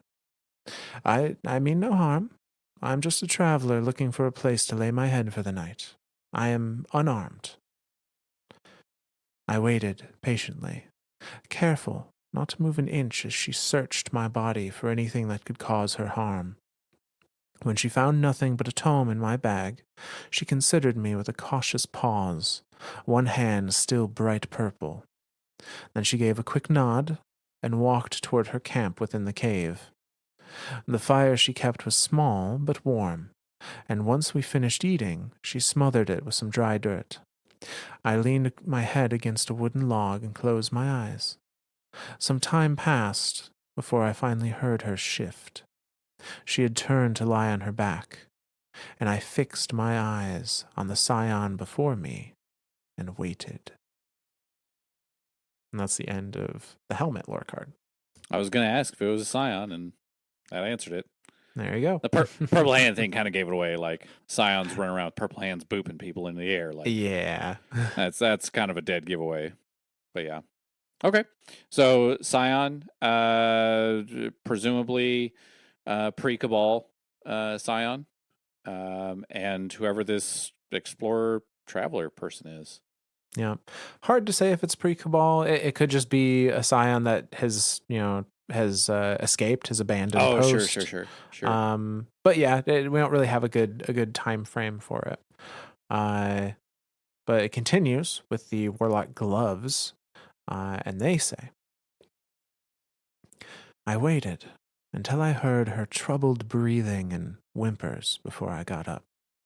As I approached, my eyes settled on her sleeping face. It was difficult to get a good look in the dark. Moonlight barely trickled into the cave. She writhed. It was a nightmare. One of his. It had to be. I reached out for her, and my fingers found the flesh of her arm. and in an instant I was wrapped in a whirlwind. The overwhelming screams, the voices, the haunting imagery of his face, the very essence of fear. I couldn't rip myself away from it. I was right. It was him. A purple blast came from her hand and hit me, and I landed with a rough thud, and before I knew it, she was standing over me. Her breath was loud, and her body language read angry with the way the energy from her hands radiated up her arms, and I gazed up wide-eyed. "I'm sorry," I managed, hands up again. "I'm looking for him, for Nezarec, and you are the first being I've found that has come into contact with him outside of my family." She remained defensive. "I simply want to see his power, to see what your experience was like with him." At this, her demeanor softened, but only slightly. We had come to an understanding. She backed up and sat on the log, and I cautiously got to my feet and joined her. "Please," I begged. And after a long pause, she looked at me. I held her gaze until my vision was suddenly warped somewhere else. And that's the end of that lore card. Yeah, that's not that's all right. Yeah, we're gone past normal now. You don't see something that freaky and go, "Oh, I just want to see him. I just want to talk. I just want to talk. I just want to talk. He did the same thing to my family. I just want to talk to him." No. This is reading revenge all day long. Like, yeah, somebody's hunting Nezarec. This doesn't seem like a I just want to talk type thing. Yeah, so this continues in the Warlock robes, which Zora's a big fan of the Oh multiple my arms on. god, I freaking love them. If you're listening to this right now, take a second, pause this, go find the Warlock robes. Myth, what's the name of them? Robes of Detestation. Robes of Detestation, and just take a second to check them out and tell me they are not the most glorious. They're the greatest. They're the greatest looking warlock chess piece. No, the greatest looking chess piece in the game. It has it. You get 2 extra arms. I'm just gonna ruin it for you now. You get 2 extra arms. You have 4 arms with this robe. It's awesome. It's great. I respect the artist's expression that made them, and I think they executed what they were looking for very, very well. It is not for me. 2 hours of Zora running around going, "I'm gonna get you with my little hands." Yeah, I think Myth's over these robes. I mean, I was over them before you got them, and now I'm really over them. I love them. Okay, continue. So, but they do have a really cool lore card, which continues this story, and it says, "The structure I find myself in resembles a simple, quaint home. It's small, filled with decorations, dawning symbols I do not recognize. At the center of the room, 2 scions sleep peacefully among a stack of blankets and pillows, and I watch the memory unfold from one of the corners. Acacia, the name echoes in my mind. Her name. From behind me, a sinister presence stirs. Goosebumps dart over my skin in familiar whispers, ones I have heard plenty of times in my life, increase in volume. I turn to look at the home's entrance, and it is consumed in darkness, windows and all, and I wait with bated breath. A ring of eyes materializes in the window. Nezarec. At the sound of his name, the shadows from the window expand and devour all the light in the room. Acacia and the other scion are the only figures I can see. Darkness oozes down toward them, and I watch intently, unable to take my eyes off the spectacle. A hand forms, claws outstretch his arm and then his face. The shape of his 2-horned headpiece, the ring of eyes, the cacophony of hisses and screams fills the void while the 2 remain fast asleep. And Nezarec reaches for the scion sleeping beside Acacia The tips of his claws drag down across the skin only to stop at his closed eye, and the darkness swirls, and Nezarec vanishes, leaving nothing but moonlight. And that's the end of that lore card.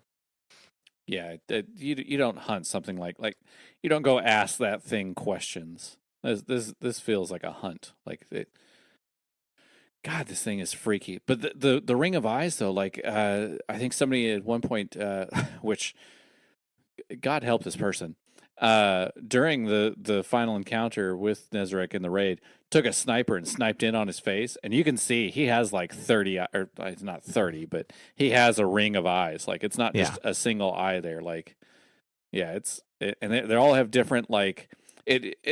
Like one looks like a cat's eye and one looks like a fish eye and one like it looks like this like what you're saying, this like the best bits of everything all squished into one. Yeah. So yeah, it's freaky.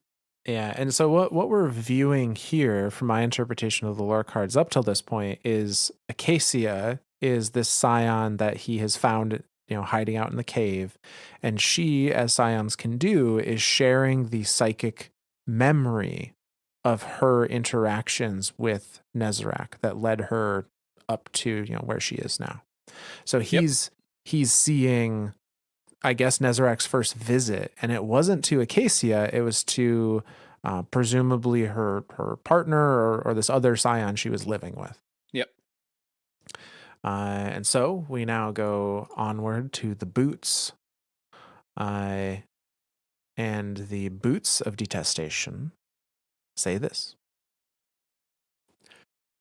"He was chosen." The phrase repeats throughout the rest of Acacia's memory. The words bounce around the walls of my mind, and it becomes hard to focus. Different voices flood in, mixing with hers, different inflections, all different scions. He had been chosen. I watch a group of large, ornately dressed scions enter Acacia's home in the dead of night, and they exchange loud, indiscernible words and restrain her. Anguished sounds leave her as she watches them take her partner away. He is powerful. He will sate Nezarec for a long time. Be thankful he was chosen. The different phrases begin to blend haphazardly. The memory slowly fades, and the images bleed into one another until I see a group of scions at the center of the chaos. Seated among them is Acacia's partner, and I feel the weight of her pain on my chest. And darkness creeps in. Hundreds of claws rip and shred at the edges of the memory, and Acacia's pained wails join Nezarec's symphony. Her partner jolts in different directions as if his body is being ripped apart. A purple hue envelops him, and he rises from his seat, levitating off the ground. Dark tendrils attach themselves to his shadow to siphon his power. He lets out a pained shout, and suddenly my reality warps again, and I am thrust back into the real world. The dizziness hits me like a crashing wave, and I lean over the log and throw up. And that's where this one ends. Jesus. Yeah, Nezarec bad, yo. Yeah, so it seems that Nezarec in the dead of night, presumably this is Scion culture. This is wherever the Scions were pre-Cabal. It seems Nezarec, if we're following the thought that he was a god that they worshipped, would find a particularly strong scion, particularly strong psychic connection to a scion, and would mark them and would say, this is the one that I want. Bring this before me, therefore I may feast. Exactly. And this group of ornately dressed scions, presumably upper echelon or something, would go and find this marked person and essentially make them a sacrifice. That's so fucked up. Like that's I mean, that's exactly what's happening, but Jesus. Yeah. And unfortunately, it was Acacia's partner that was chosen, and that was her connection to Nezarec. Was him choosing He took my partner this person. and fed off his psychic abilities or his psychic connection, and presumably died. Presumably. Which then which led Acacia to just get the hell away from the Scions. Like, if this is eventually going to be, if this is my partner's fate, who's to say this isn't going to be my fate eventually? Yeah, Right. no, that's yeah. Which oddly enough, like even that level of fear from a psychic being like Nezarec could feed off of that. So it's like, God, it's like exponential feeding. Yeah. And It's crazy. we kind of see some of that in the final bit of this from the Bond. And so it ends. Another good looking piece of gear with multiple hands on it. Another freaky piece of gear is what you mean. Love it. Love it.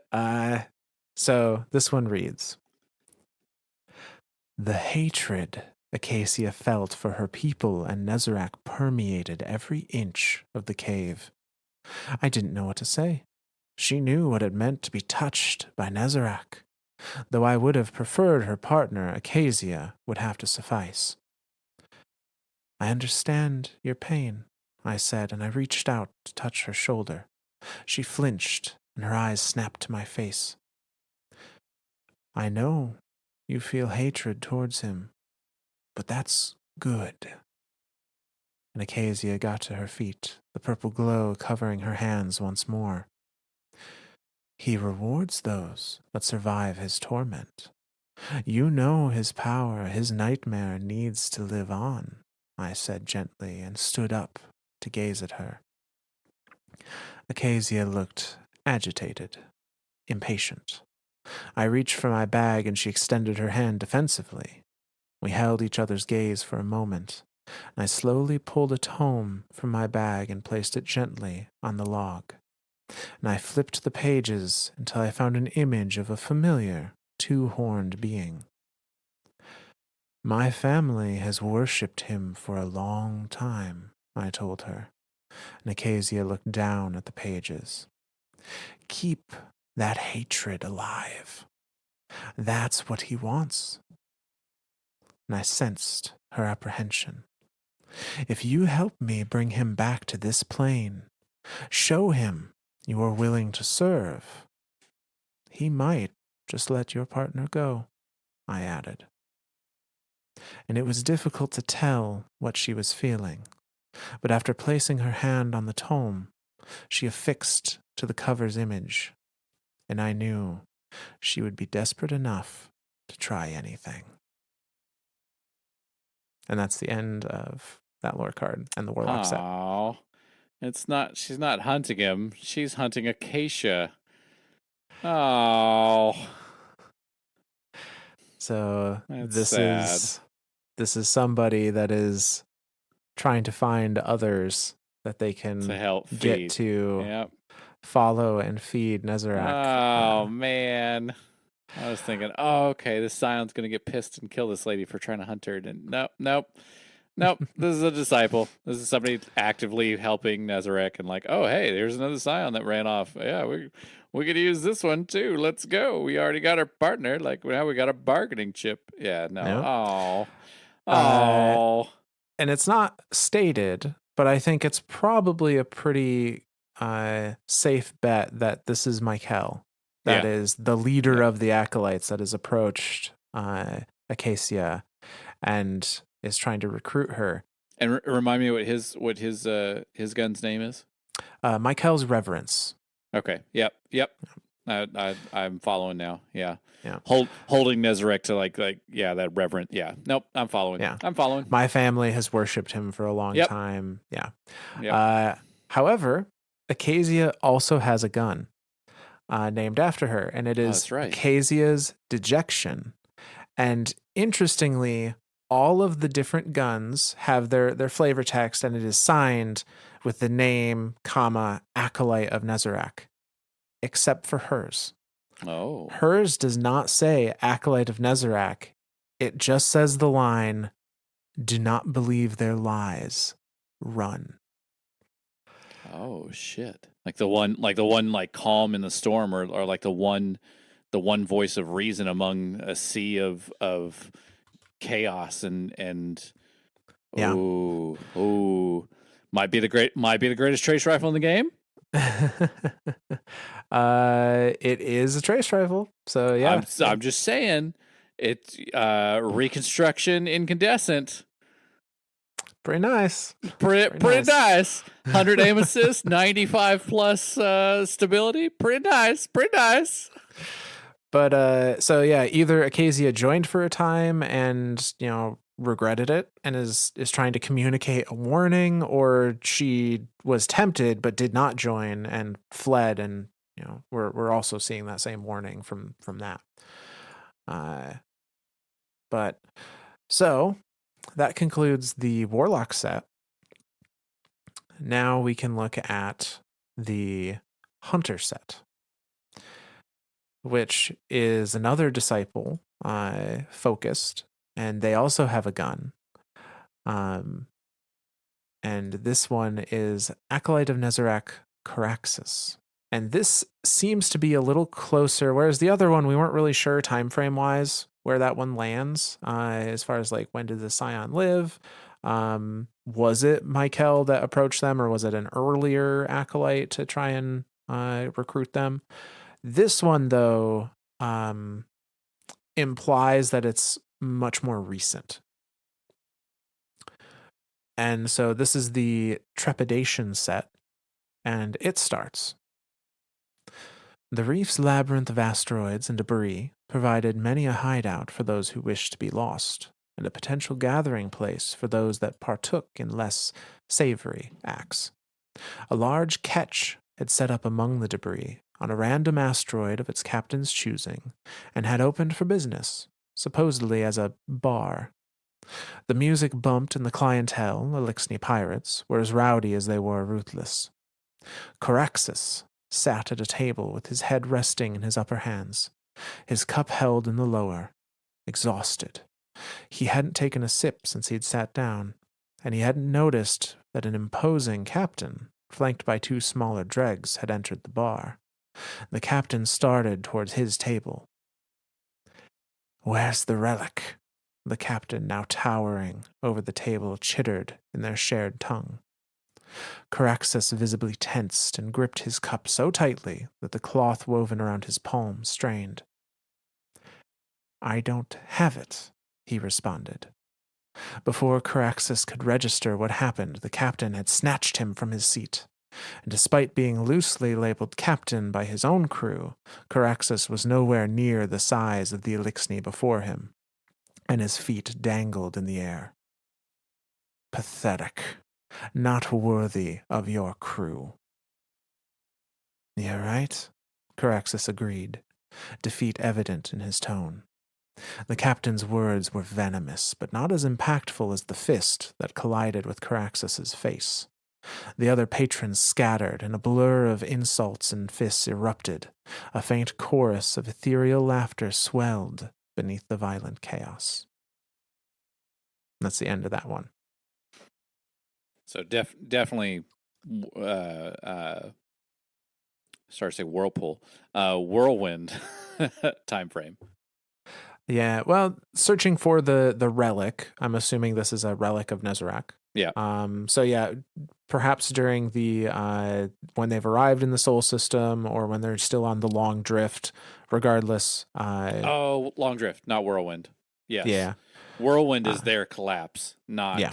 Sorry, during the long drift, during the Yep. pirate days of the Elixni people, presumably while they were in the Sol system. Yeah. Perhaps even most recently, because we know there are still pirate crews out there, so it could be more recent than that even. But yeah, at the very least, it's an Elixni pirate. Yeah. And a faint chorus of ethereal laughter swelled beneath the violent chaos. Nezarec is the god of nightmare and pain. Oh, and he did take a fist to the face. Yep. And essentially, it looks like started a bar fight. So, yep, I could see Nezarec enjoying that. Yeah. So this one continues with the hunter gloves, the grips of trepidation that say, The slow drag of Caraxes's injured leg made the trek back to his empty ship longer than it had been before. The persistent exhaustion made itself known between each pang of pain that jolted through him. He was thankful the captain's beating had been interrupted by another patron's fist long enough for him to skitter away, but the paranoia of being tracked lingered. It felt as if an unseen force hovered behind him. Caraxes pushed onward and kept his gaze forward. When he made it to his ship, the airlock hissed open and revealed a dark space within. He ignored his usual precautions, too focused on the unbearable pain in his limbs. The hammock he'd fashioned for himself called to him, and he collapsed into it. It didn't exhale until he found a comfortable enough position. Sleep found him as soon as he closed his eyes, the fastest he'd achieved it in days. Forced insomnia and a surprise beating had taken its toll. And then there was a knock on the door. The moment Caraxes heard the rap on the metal, he reached for the gun on the shelf beside his hammock. He approached the door with the most delicate footsteps he could manage, a heaviness weighing down on every part of him. And he hesitated, eyes fixed on the rusted metal. Rap, tap, tap went the door, and the door creaked open, and he immediately aimed down his sights at nothing. Confusion crept into his mind as something hit him hard. Caraxes scrunched his 4 eyes shut. He was flung backwards and braced for impact, but it never came. Caraxes opened his eyes, expecting to see the walls of his ketch, but instead, he saw the lunar pyramid, sleek and dark. And that's the end of that lore card. Definitely was summoned. Yeah. Yeah. So we continue with Caraxes on the chess piece. Caraxes instinctively moved toward the pyramid, an echo of a journey he wanted desperately to forget. The pyramid peeked over the edge of the chasm, a foreboding sight. It was complemented by a stillness that filled the area and made him feel as if he were on the edge of suffocating. He remembered how he carefully traversed the jagged path. It seemed as if the pyramid was pulling him in. Everything felt familiar, including the paranoia, but something was off. The architecture wobbled and shifted with every step he took. Statues felt as though their heads turned to watch him. Faint whispers danced around the room and faded before they could be comprehended. The air was thick with anxious anticipation, with fear. Caraxes retread familiar hallways and staircases until suddenly, without realizing, he had stepped into the innermost chamber. His chamber. The whispers grew louder as he approached the body, slumped over and shrouded in shadow at the center of the room. Hisses, yells, and fervent but unintelligible phrases all blended as Caraxes moved closer. The corpse had been picked clean, barely anything left outside the vague shape of a body underneath the cloak. Be it the threat of curses or sheer fear, his head had remained untouched. The whispers grew louder and closer. Caraxes got right up to the entity's face.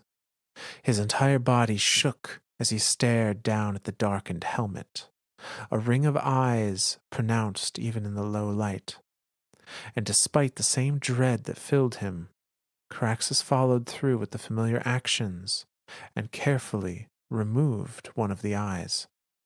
The room shook violently, and before he could safely stow the piece away, he toppled over. He closed his eyes and braced for impact. And that's the end of that lore card.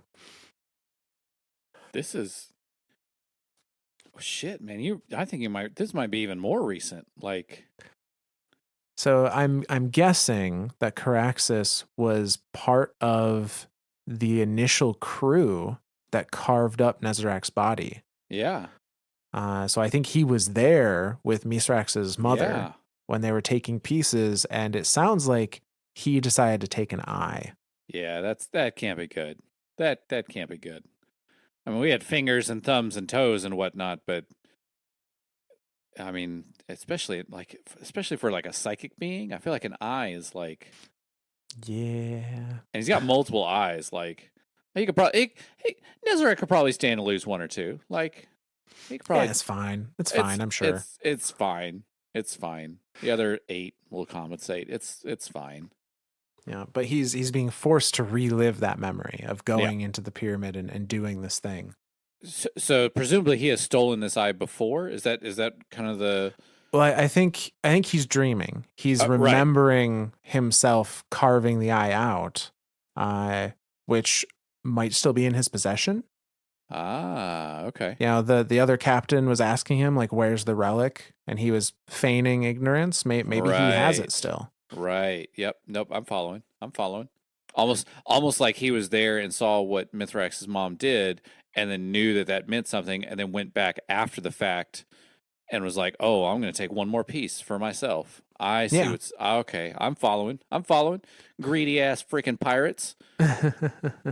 This is what happens when you take the extra piece from the chest. That's you. You get cursed. Yep, you get cursed.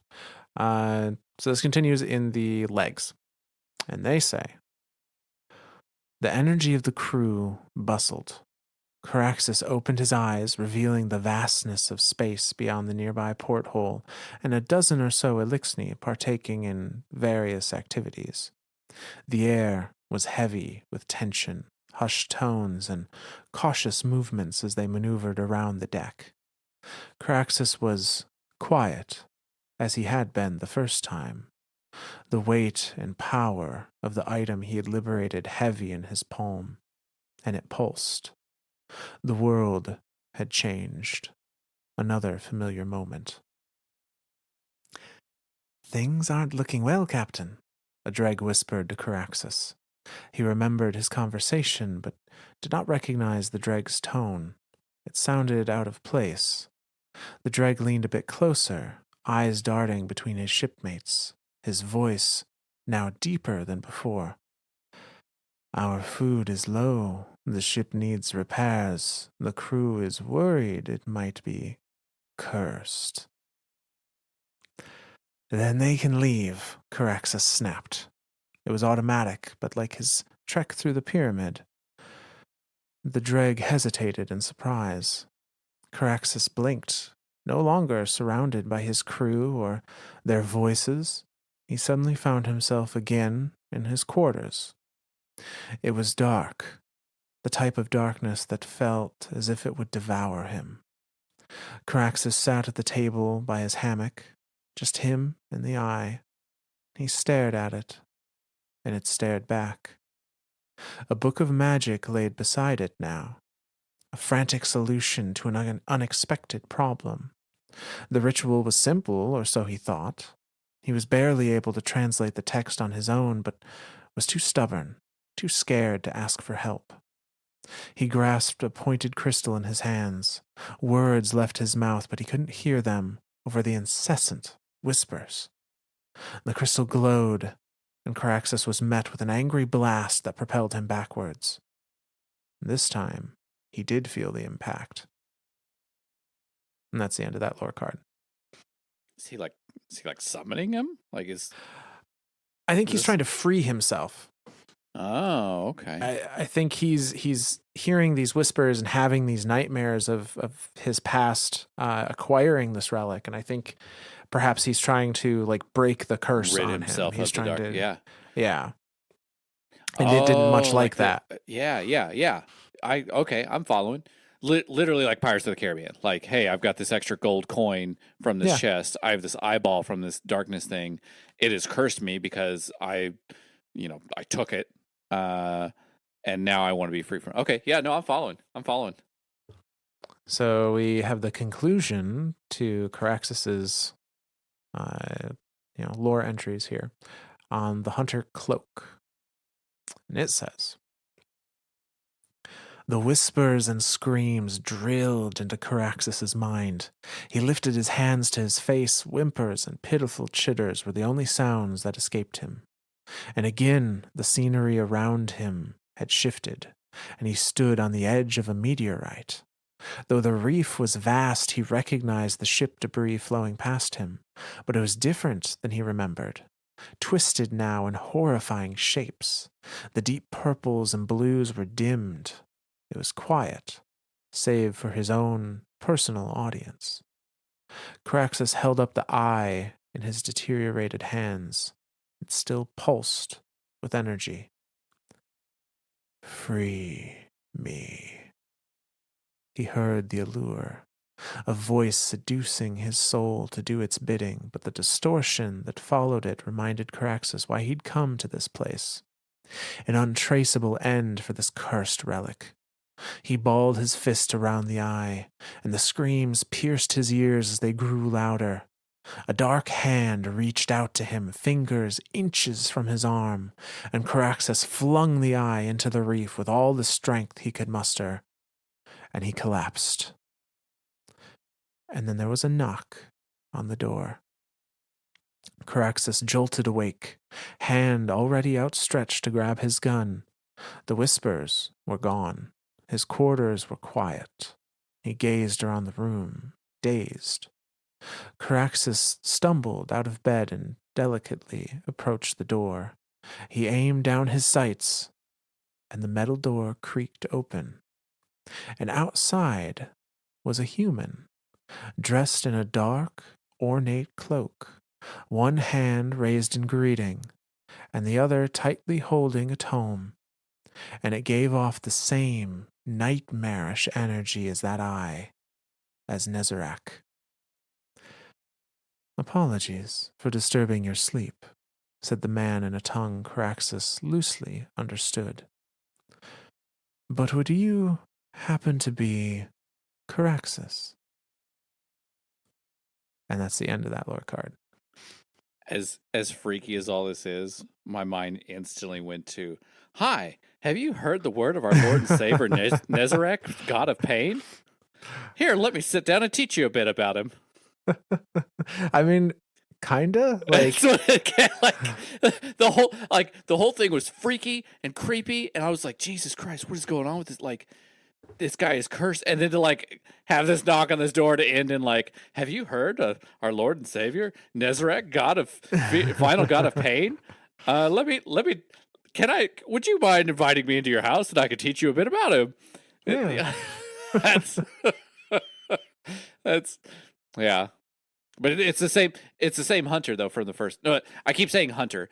I'm not meaning hunter in the sense of like a hunter vanguard, like one of the 3 classes of Destiny. He is hunting people that can feed Nezarec. Yeah, presumably. He's looking for people that have already been touched by Nezarec that he can convince, manipulate, whatever he needs to do to get them to continue to be a source of fuel, of food for Nezarec. And Caraxus has his own gun as well, and it is called Caraxus's Distress. And it has a quote from Caraxus, acolyte of Nezarec, and it says, "I cannot sleep. His gaze, it lingers at every corner of my mind." Presumably saying that like once you've been touched by Nezarec, like that's it. Like you're cursed for life. Like that is the curse of Nezarec, is like you will forever remember Nezarec and he will forever be a part of you. Jesus, that means that everyone doing the raid is fucked. Yep. Shit. Oh, damn it. Yeah, so even in this case, he was reliving that memory of he tried to magic it away and he couldn't break the curse that way, and so he just chucked it into space. Yeah. Still didn't work. Still well, I think he was successful in getting rid of the eye, but not the curse. But he, an acolyte still showed up at his door and knew who he was. Acolyte showed up. Hi. Have you heard the words? that's I was with the darkness and broodingness all the way to that point where there's a knock with a guy holding a book, and I'm just like, oh, come on. Yeah. Come on. Oh, all man. Right. Where's my no soliciting sign? Right. Like, come on. All right. So we have one more set to get through. Okay.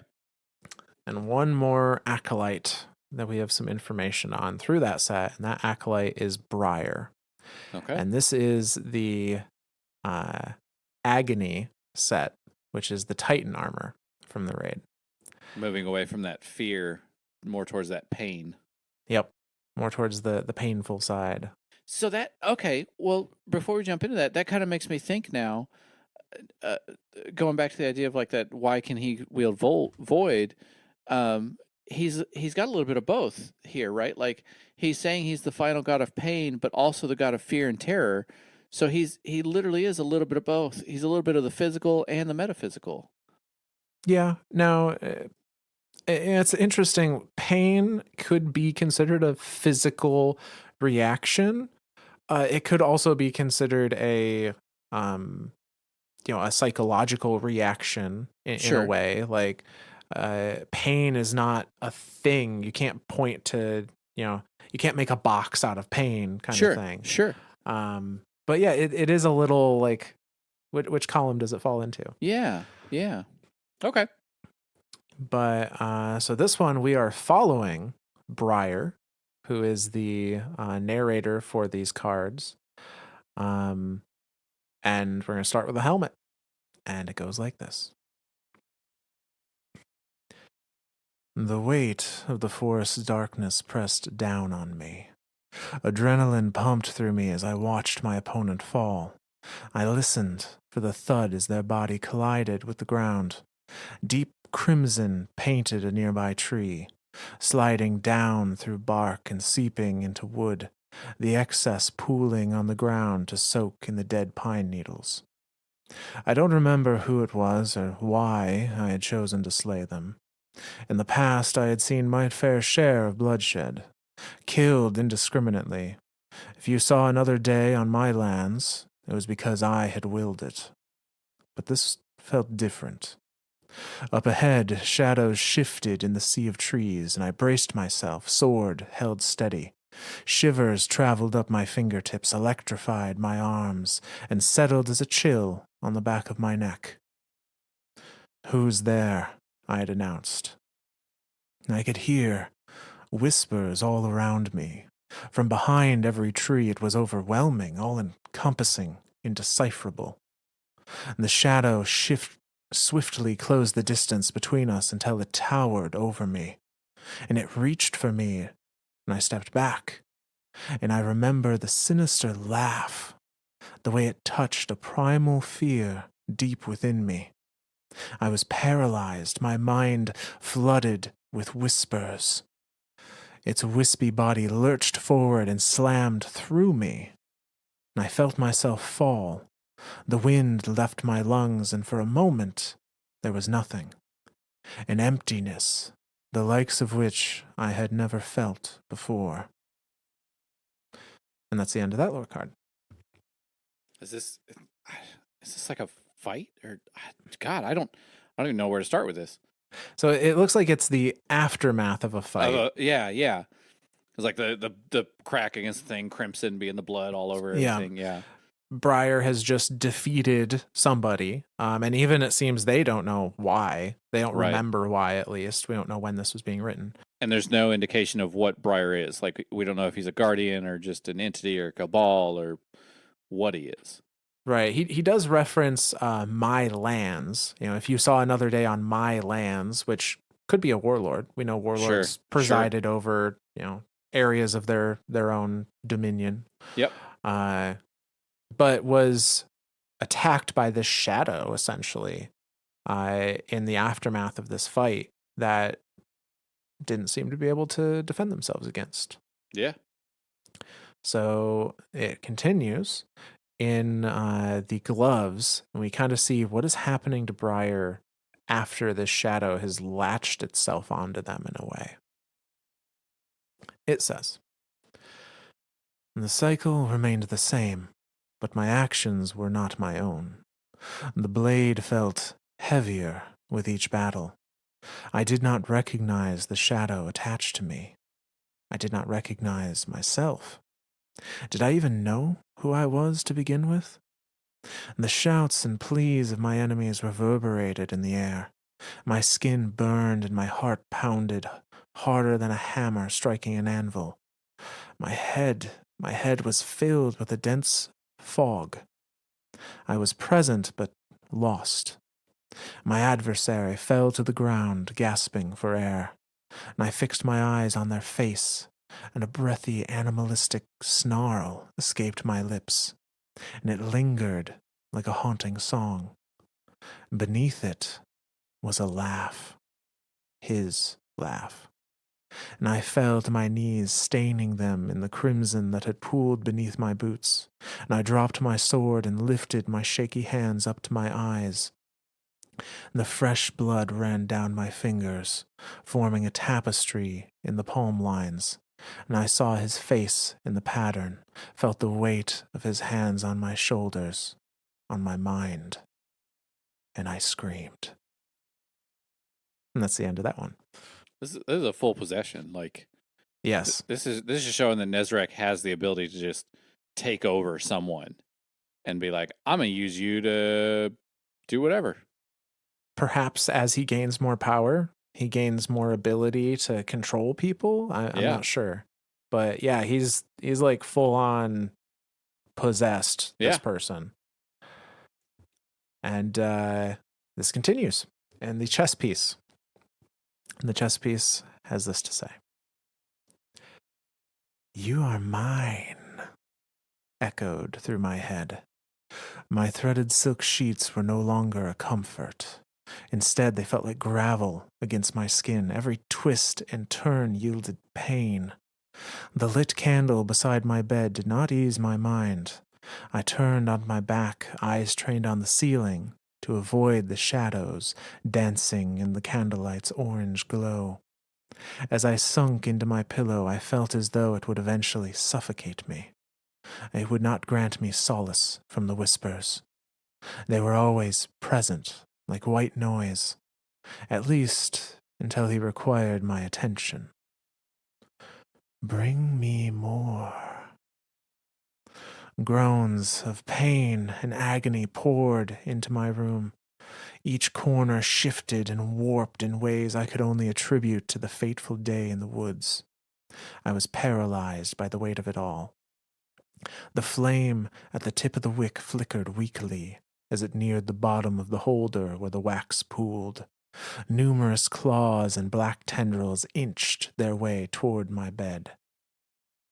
You will never be free.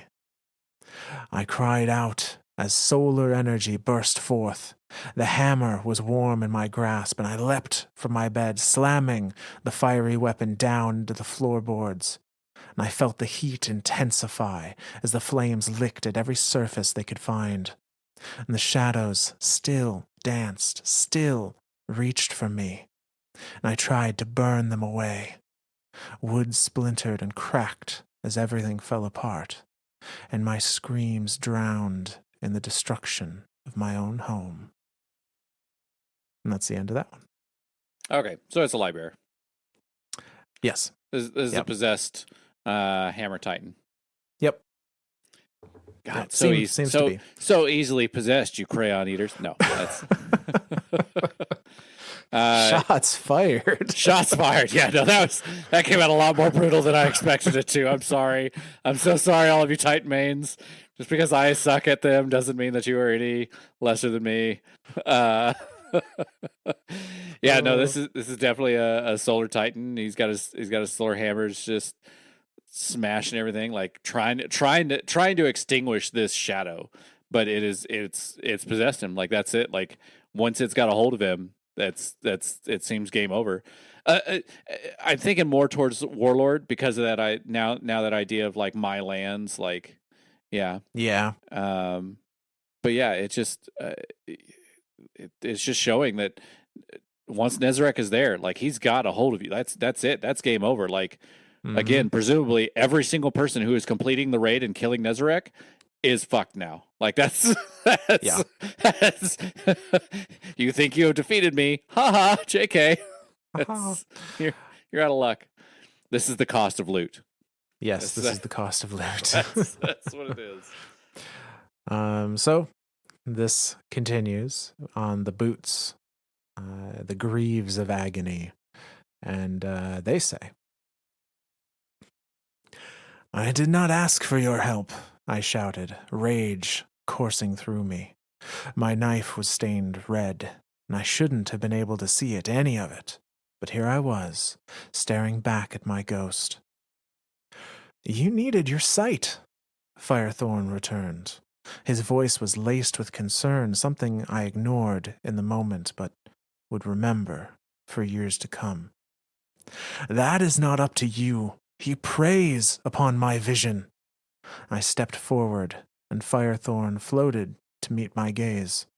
The blade in my hand shook as a faint whisper tickled the back of my mind. "Do it." And I shouted, covering my ears.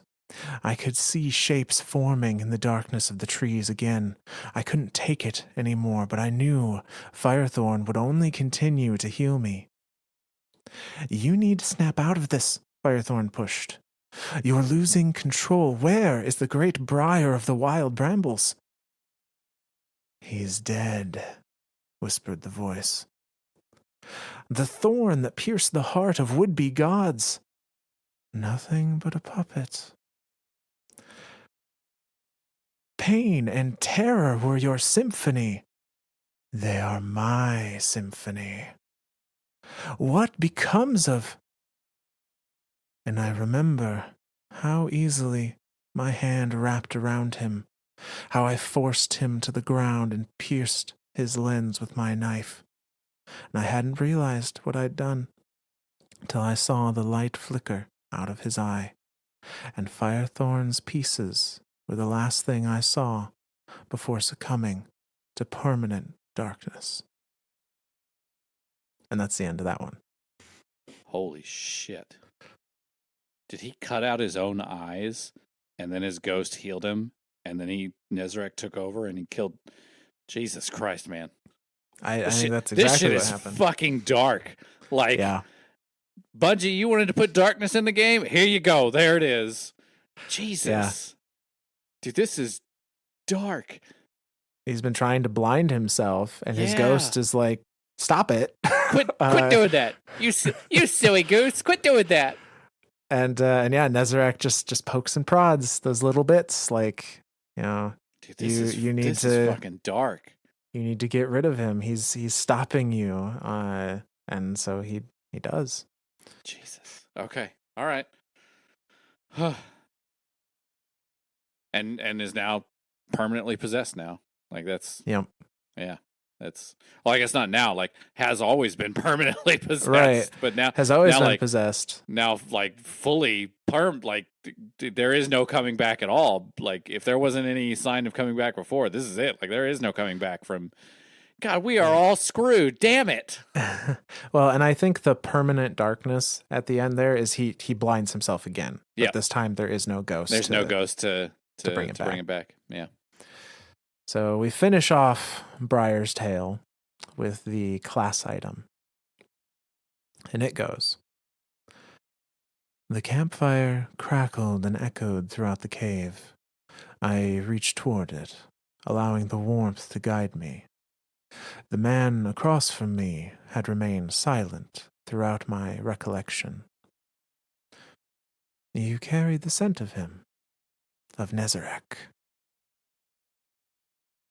As do you, Briar of the Wild Brambles," the man said. The title felt unfamiliar as it left his lips. Was I still deserving of that moniker? It felt long gone. "It's faint, but still there," he said. "What is the true reason you've sought me out?" I asked. There was a long pause, and then I heard him shuffle around for something in a bag. "My family has been in Nezarec's favor for generations," he said. And I defensively gripped my walking stick, ready to draw my blade if necessary. And then I heard the loud thud of a heavy object, and after a few seconds, pages turning, and he spoke again.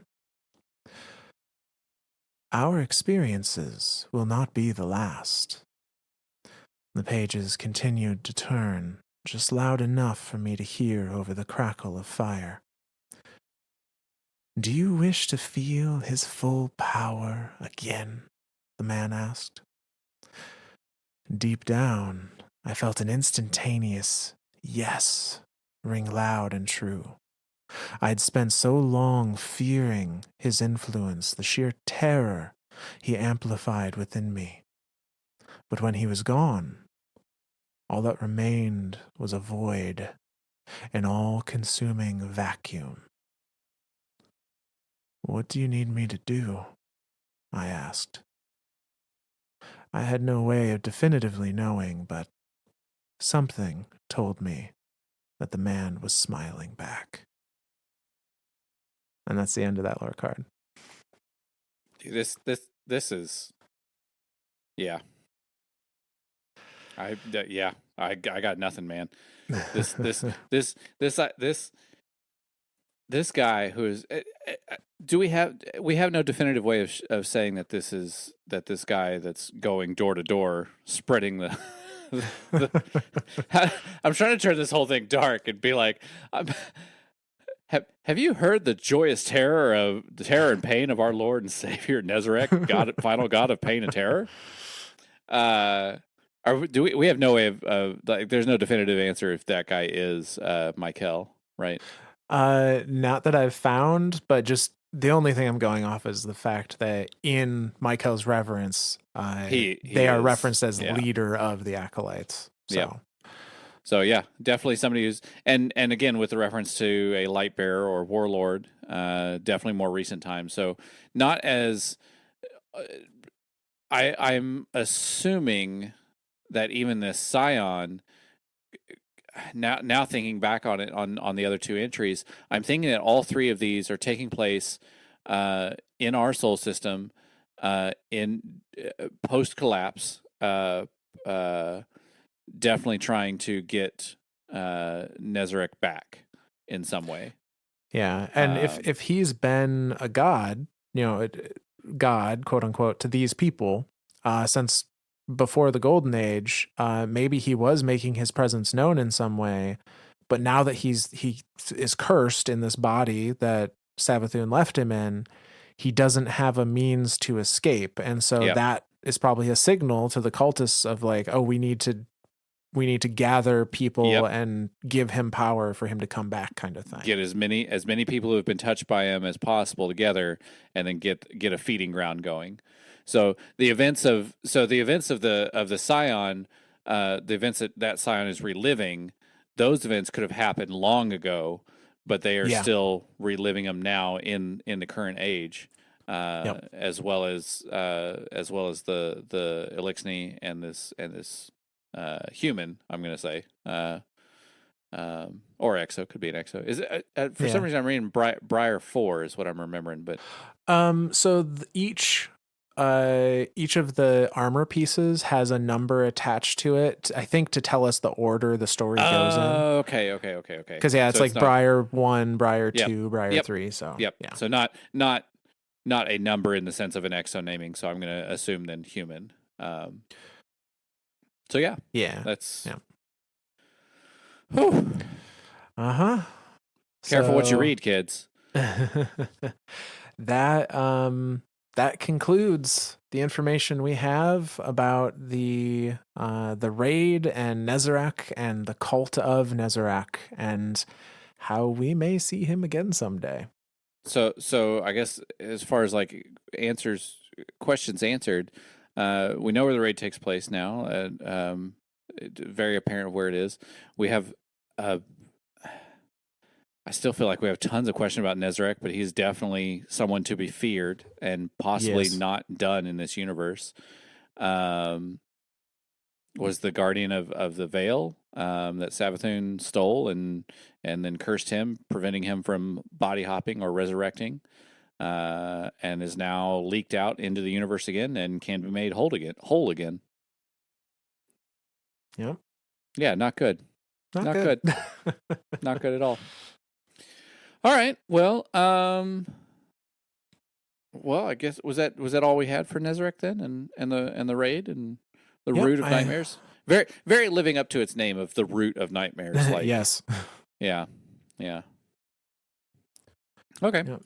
Well, we obviously we have shout outs, but before we get to shout outs, we do have one kind of somber note for I mean, more than just the Destiny community, but definitely the entirety of Destiny community. At the time of this recording, this is the day after we've all learned of the passing of Lance Reddick, who is the voice for Zavala, the commander in chief of essentially all Guardians, and definitely the obviously the Titan Vanguard. And it's truly sad to have lost an icon. I know that everyone always thinks of all the questions of, oh, what are they going to do with this? What are they going to do with that? I'm not going to focus on that. I'm gonna look at this as like a somber moment of not just losing a voice in a game, but losing a another human being on this earth. It's I know everything that he played in played a role in, be it a voice line or as an actor, was. I mean, you could tell he loved what he's doing. He loved what he did, and especially with Destiny. I know there's tons of little clips of him playing. I'm pretty sure he was a Solar Warlock main. So Yep. yeah, it's that makes me giggle that the the Titan Vanguard loves playing a Warlock. So yeah, it's truly sad that he is gone. And I know that everything like he's already been immortalized in everything he's done throughout the John Wick series, the Zavala, Vox Machina. I know he played a voice in there. God, I know I'm blanking on thousands of his roles right now, but Oh, I know. So many. Those are the most recent ones that I can think of, and the one most pertinent here being Zavala. So yeah, yeah, we just wanted to take a second and acknowledge that and say that he will be missed. Myth, you had a quote, I believe. Yeah. So just repeating what I had put out on Twitter. And before that, you know, he was a very impactful person, although not someone that I think he made an impact, even if you didn't have to meet him in person, through his roles and how truly genuine and excited he seemed to interact with the Destiny community whenever he had the ability to do so. So just a terrible loss. And I hope that I hope for good things for his family as they move through this time. And just wanted to make note, to if we tie it into the lore once again, since that's what we do here, from the Voices of the Haunted book, specifically the chapter entitled Memento. There is a line that Commander Zavala says that is, we can't all live forever, but being remembered, that's the next best thing. And I can guarantee he will be remembered. Absolutely. So yeah, just kind of move away from the somberness. Like I'm already in tears. I'm done. That's game over for me today. We do have some shout outs. Yes, absolutely. So we have a few shout outs today that are coming to us from Twitter and from Apple. You guys are awesome. Killing it lately. 1,000 plus downloads a day. Get out of town. Oh, I know. We've had a couple days, the last 2 or 3 days, where it's been 1,000 plus in a day, and that is insanity. I'm so freaking thank you. loving it. Yeah. The first shout out for today is going to come to us from Sean Ashwell from Twitter. who just says, "You guys do an amazing job. I love all of your theories. Keep up the good work." So Yeah. thank you. He does most of the heavy lifting. I had one episode where I had 3 really good theories, and that was literally been a year and a half of theory building, all put into one episode. That's what I got. Myth is the true hero here. Well, so he says, but Haha. Zor does perfectly fine with his theory crafting when he gets into it. So I try. It's so hard. My little squirrel brain can't keep up. But our second shout out comes to us from Kyle Frank, who says, "Listening from the beginning, currently on the duality session. Thank you guys for getting me through my work day. Love your work and theories. So many laughs and oh shit realizations. Still waiting on that 1-800-Witness merch." Oh shit. I'd almost forgotten about that. Yeah, I kind of had too. So thank you for reminding me that was a bit. I can't say that the 1-800-Witness merch is on its way, but maybe. You never know. It is a facet of content creation we haven't really dived into. Yeah. What the logistics of that would be, but I don't know. Maybe something will happen. We'll see. But thank you. I'm glad we can help you through the workday, as it appears we tend to do for people. Absolutely. Absolutely. That's the one thing that seems to be like the common theme among all of our shout outs is people coming back going, "Yeah, I just ignore my work now and listen to y'all." Like, okay. Don't necessarily condone it, but whatever. Oh, so our final shout out for the episode is coming to us from Apple Podcasts, a very kind 5-star review. Thank you very much. From Obi-Wan Kenobi, I think is what they were going for there. Because he's a newbie. I get it. I get it. But they say there are a lot of lore historians out there, and they're great, and I thank them all for their time helping educate the community with stories we may have missed. Myth has amazing knowledge and depth of history for the game content to make sense. Zor is a jackass joke man who makes the content entertaining and fun. Combined, they make a 1-2 punch like Ikora and Cade on comms for a strike. Hell yeah. Hell yeah.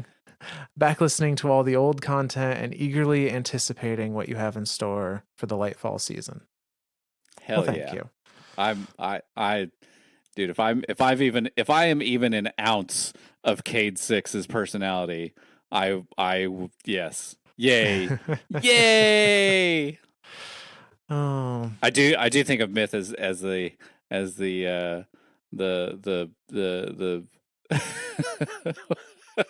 the well-educated, well-versed Ikora. Like that's, yeah, I can see it. Oh, I suppose. I love it. I'm not great at PvP though, so no. Still Void Warlock main though. Still Void Warlock. That is true. All right. Well, yeah. So yeah, thank you, all of you. Again, everyone that doesn't shout out or doesn't send us anything back, but is just listening. We absolutely love that too. That's super. Yeah. Thank you. Yeah, absolutely. So, if you would like to leave a review, feel free to do so on your platform of choice, or if you want to send us a comment on Twitter, you can find us at Myths and Stories, spelled with a Z, same as the show title. We love to hear from you guys, and you may hear yourself on a future shout out. Yeah. Well, I guess I got my thanks. Fuck, I don't know. This one was too dark. I can't thank anyone in there. Shit. Yeah. Oh no. Maybe we thank our door to door.